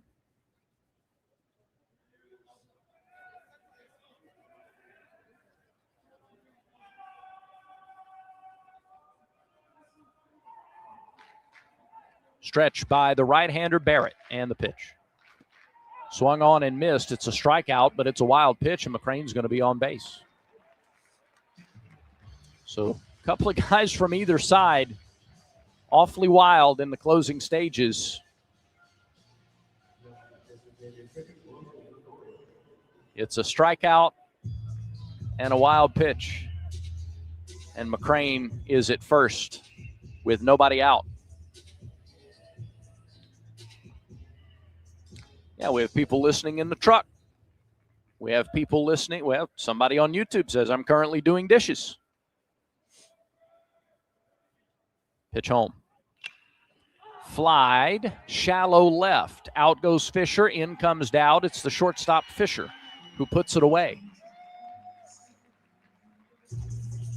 So Gregorio pops up for the first out of the inning. McCrane stays at first, and here is Bingaman for his first at bat. Came on defensively a couple of innings ago. Combs drove in a run today. Struggled a little bit defensively at first, holding on to a couple of balls. Reeling them in over there at first in his first start as a freshman. So it's another freshman, Bingaman, who comes in to hit. Bingaman got a couple of hits in yesterday's win over Kansas State. He takes ball 1 inside, 1-0.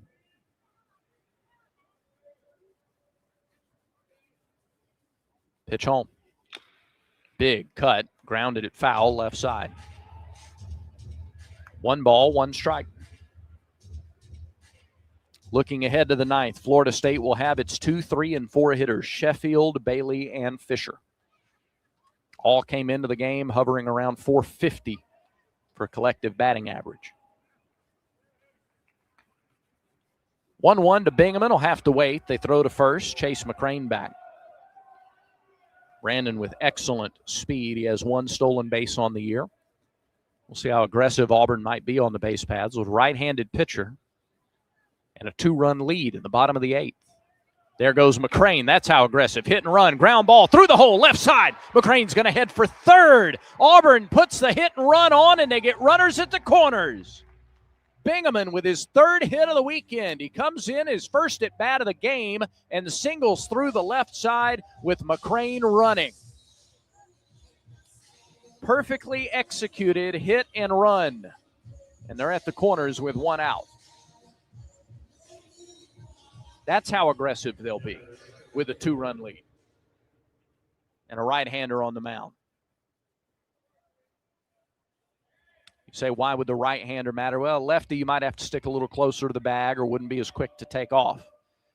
Easier to be picked off by a lefty than a righty, typically. Here's Cade Ballou. Swing and a miss. First pitch, wild pitch, gets away, run comes home. Another wild pitch. This one scores McCrane. And Auburn gets the run back. It's 8-5. Ballou swung and missed at a wild pitch down in the dirt, but it went all the way to the backstop.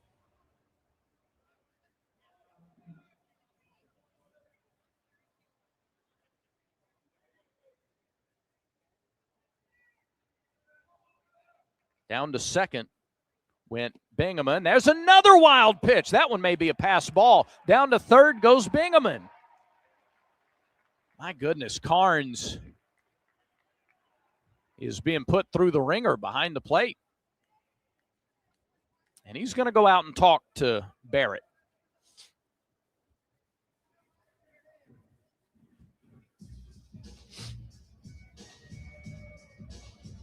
Love to know that is a wild pitch. And you know what? It's the shortstop Fisher who does the talking. Kudos to the Florida State shortstop, Cal Fisher.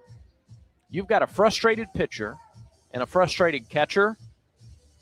And so the shortstop was the first one to open his mouth when they went out there. Trying to settle them both down. All right, infield comes in, runner at third. Only one out. Pitch, swung and missed by Ballou. It's 1-2. So for Cade, a high bouncing ball is probably a base hit. But even a fly ball out here, and Carl Nonemaker jogs all the way down the line. Is Cade okay? No, Anthony Sanderson is out, and Gabe Gross is out. And Cade's trying to brush him off. He's trying to say he's fine, but he's flexing his right hand. Ballou is flexing his right hand. He tried to wave off Anthony Sanderson and Gabe Gross. And now Butch Thompson is out of the Auburn dugout.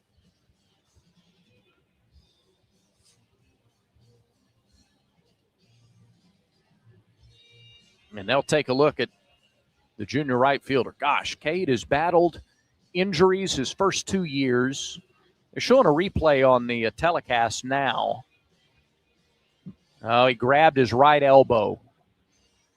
Ballou grabbed his right elbow after that swing and miss and then tried to flex it and then grabbed the elbow again. He's going to stay in the game.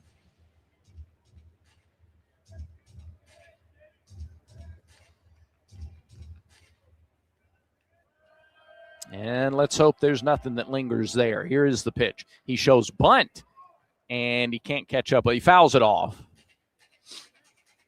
So ball and 2 strikes. And he walks straight to the dugout. Yeah, he didn't get it. That's a strikeout. I just was watching Cade and lost track of the count. That's apologies. I thought he was taking him. I thought he had aggravated that injury and was headed to the dugout, but he's headed to the dugout because it's the third strike. So Barrett gets the strikeout. And now with 2 outs, here's Ryan Farber. First pitch to him, outside, ball 1. Farber has walked twice and has scored.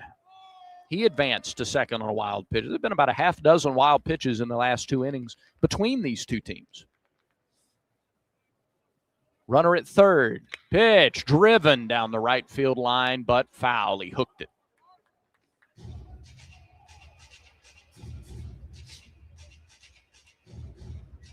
Farber 2 for 10 on the season. He's looking for his first hit of the weekend here, but he has scored in each of his last 2 trips. Bottom of the 8th inning. Auburn leads 8-5. Pitch right through there for a strike. It's 1-1. Bingaman trying to play games with Barrett. He scurried down that third base line. Carl Nonemaker there in his ear. Third baseman well off the bag. So Bingaman again gets a good lead at third. Pitch to Farber. Swung, grounded, foul, right side. Sonny DeShera. It landed right at his feet, and he had to move because he had to pick the ball up. But it landed right between the feet of DeShera. He didn't flinch, but he had to move. 1-2 the count. Barrett's pitch to Farber.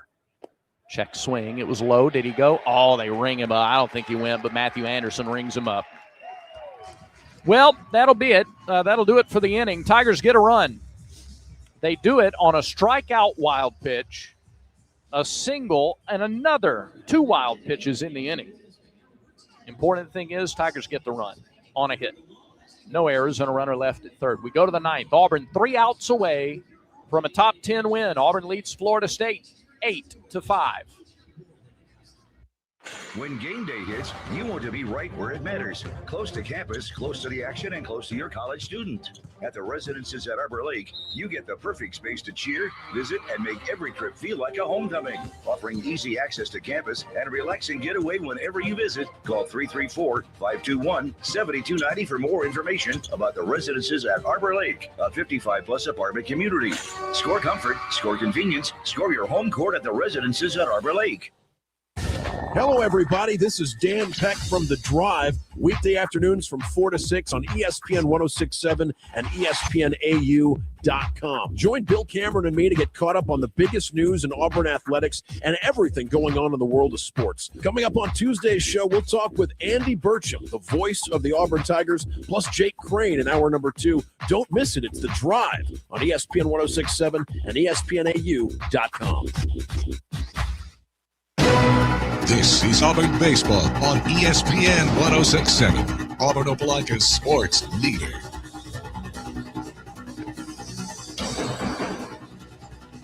Ryan Hetzler trying to close it out. He got the last out in the 8th. He'll face Sheffield, Bailey, and Fisher. Never easy, is it? But you're not looking for easy. Hetzler doesn't mind these situations. He'll try to get 3 big hitters in the Florida State lineup. Florida State scored 4 in the first. And then Auburn just kind of kept chopping away. 1 in the second, 1 in the third, got 3 in the 5th to take the lead. Added an insurance run in the 7th, added 1 in the 8th. It's 8-5. Pitch to Sheffield, a little bit inside, 1-0. Sheffield singled and drove in a run in his first at-bat. Since then, he struck out twice and grounded out. Hetzler working in a hurry, the pitch. Swing and a miss. 1-1, a slider. Looking for fresh seafood? Wharf Casual Seafood serves seafood sourced from American waters. Don't like seafood? That's okay. I'll tell you why. Pitch. Ground ball 2, short. Farber gloves and throws. Out number 1. 1 away in the 9th. Miles Bailey is next. Wharf has burgers, salads, chicken, and more. Wharf Casual Seafood, with 6 locations across central Alabama. After the game, it's the Regions Bank postgame show. Coach Thompson, a couple of players, will ride the elevator up here, talk to you from the booth. Here's Miles Bailey. Bailey, single, walk, line out, fly out. First pitch, low and inside, ball 1.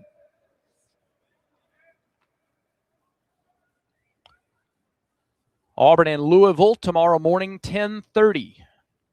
10:15 the broadcast time. Pitch, strike, outer half, 1-1. Back-to-back sliders to start the at-bat. 1 in, 1 out.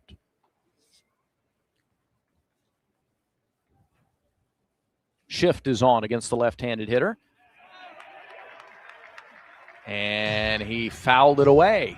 He checked swing. A defensive swing. He just kind of braced to protect himself, and it ricocheted off the bat. It's strike 2. Hetzler, nobody on, 1 out. Ready to go to work. Wines, delivers, misses low. That light tan glove of Hetzler, he holds it up in front of his face as he goes into the wind, gets settled on the mound, and then goes into the wind. Gets the call from Fralick. The 2-2. Swing and a miss, strike 3. Slider, and Bailey couldn't catch it. 2 down. 2 outs in the 9th inning. Auburn fans are going to come to their feet shortly. Auburn 1 out away. It looked so bleak in the first inning, but it's baseball. You got a long way to go. It's all about 27 outs. And here's Cal Fisher. First pitch to him, ground ball, foul, left side. 0-1. Oh, these fans got to be on their feet here in Arlington. Tigers are 1 out away from a big top 10 win.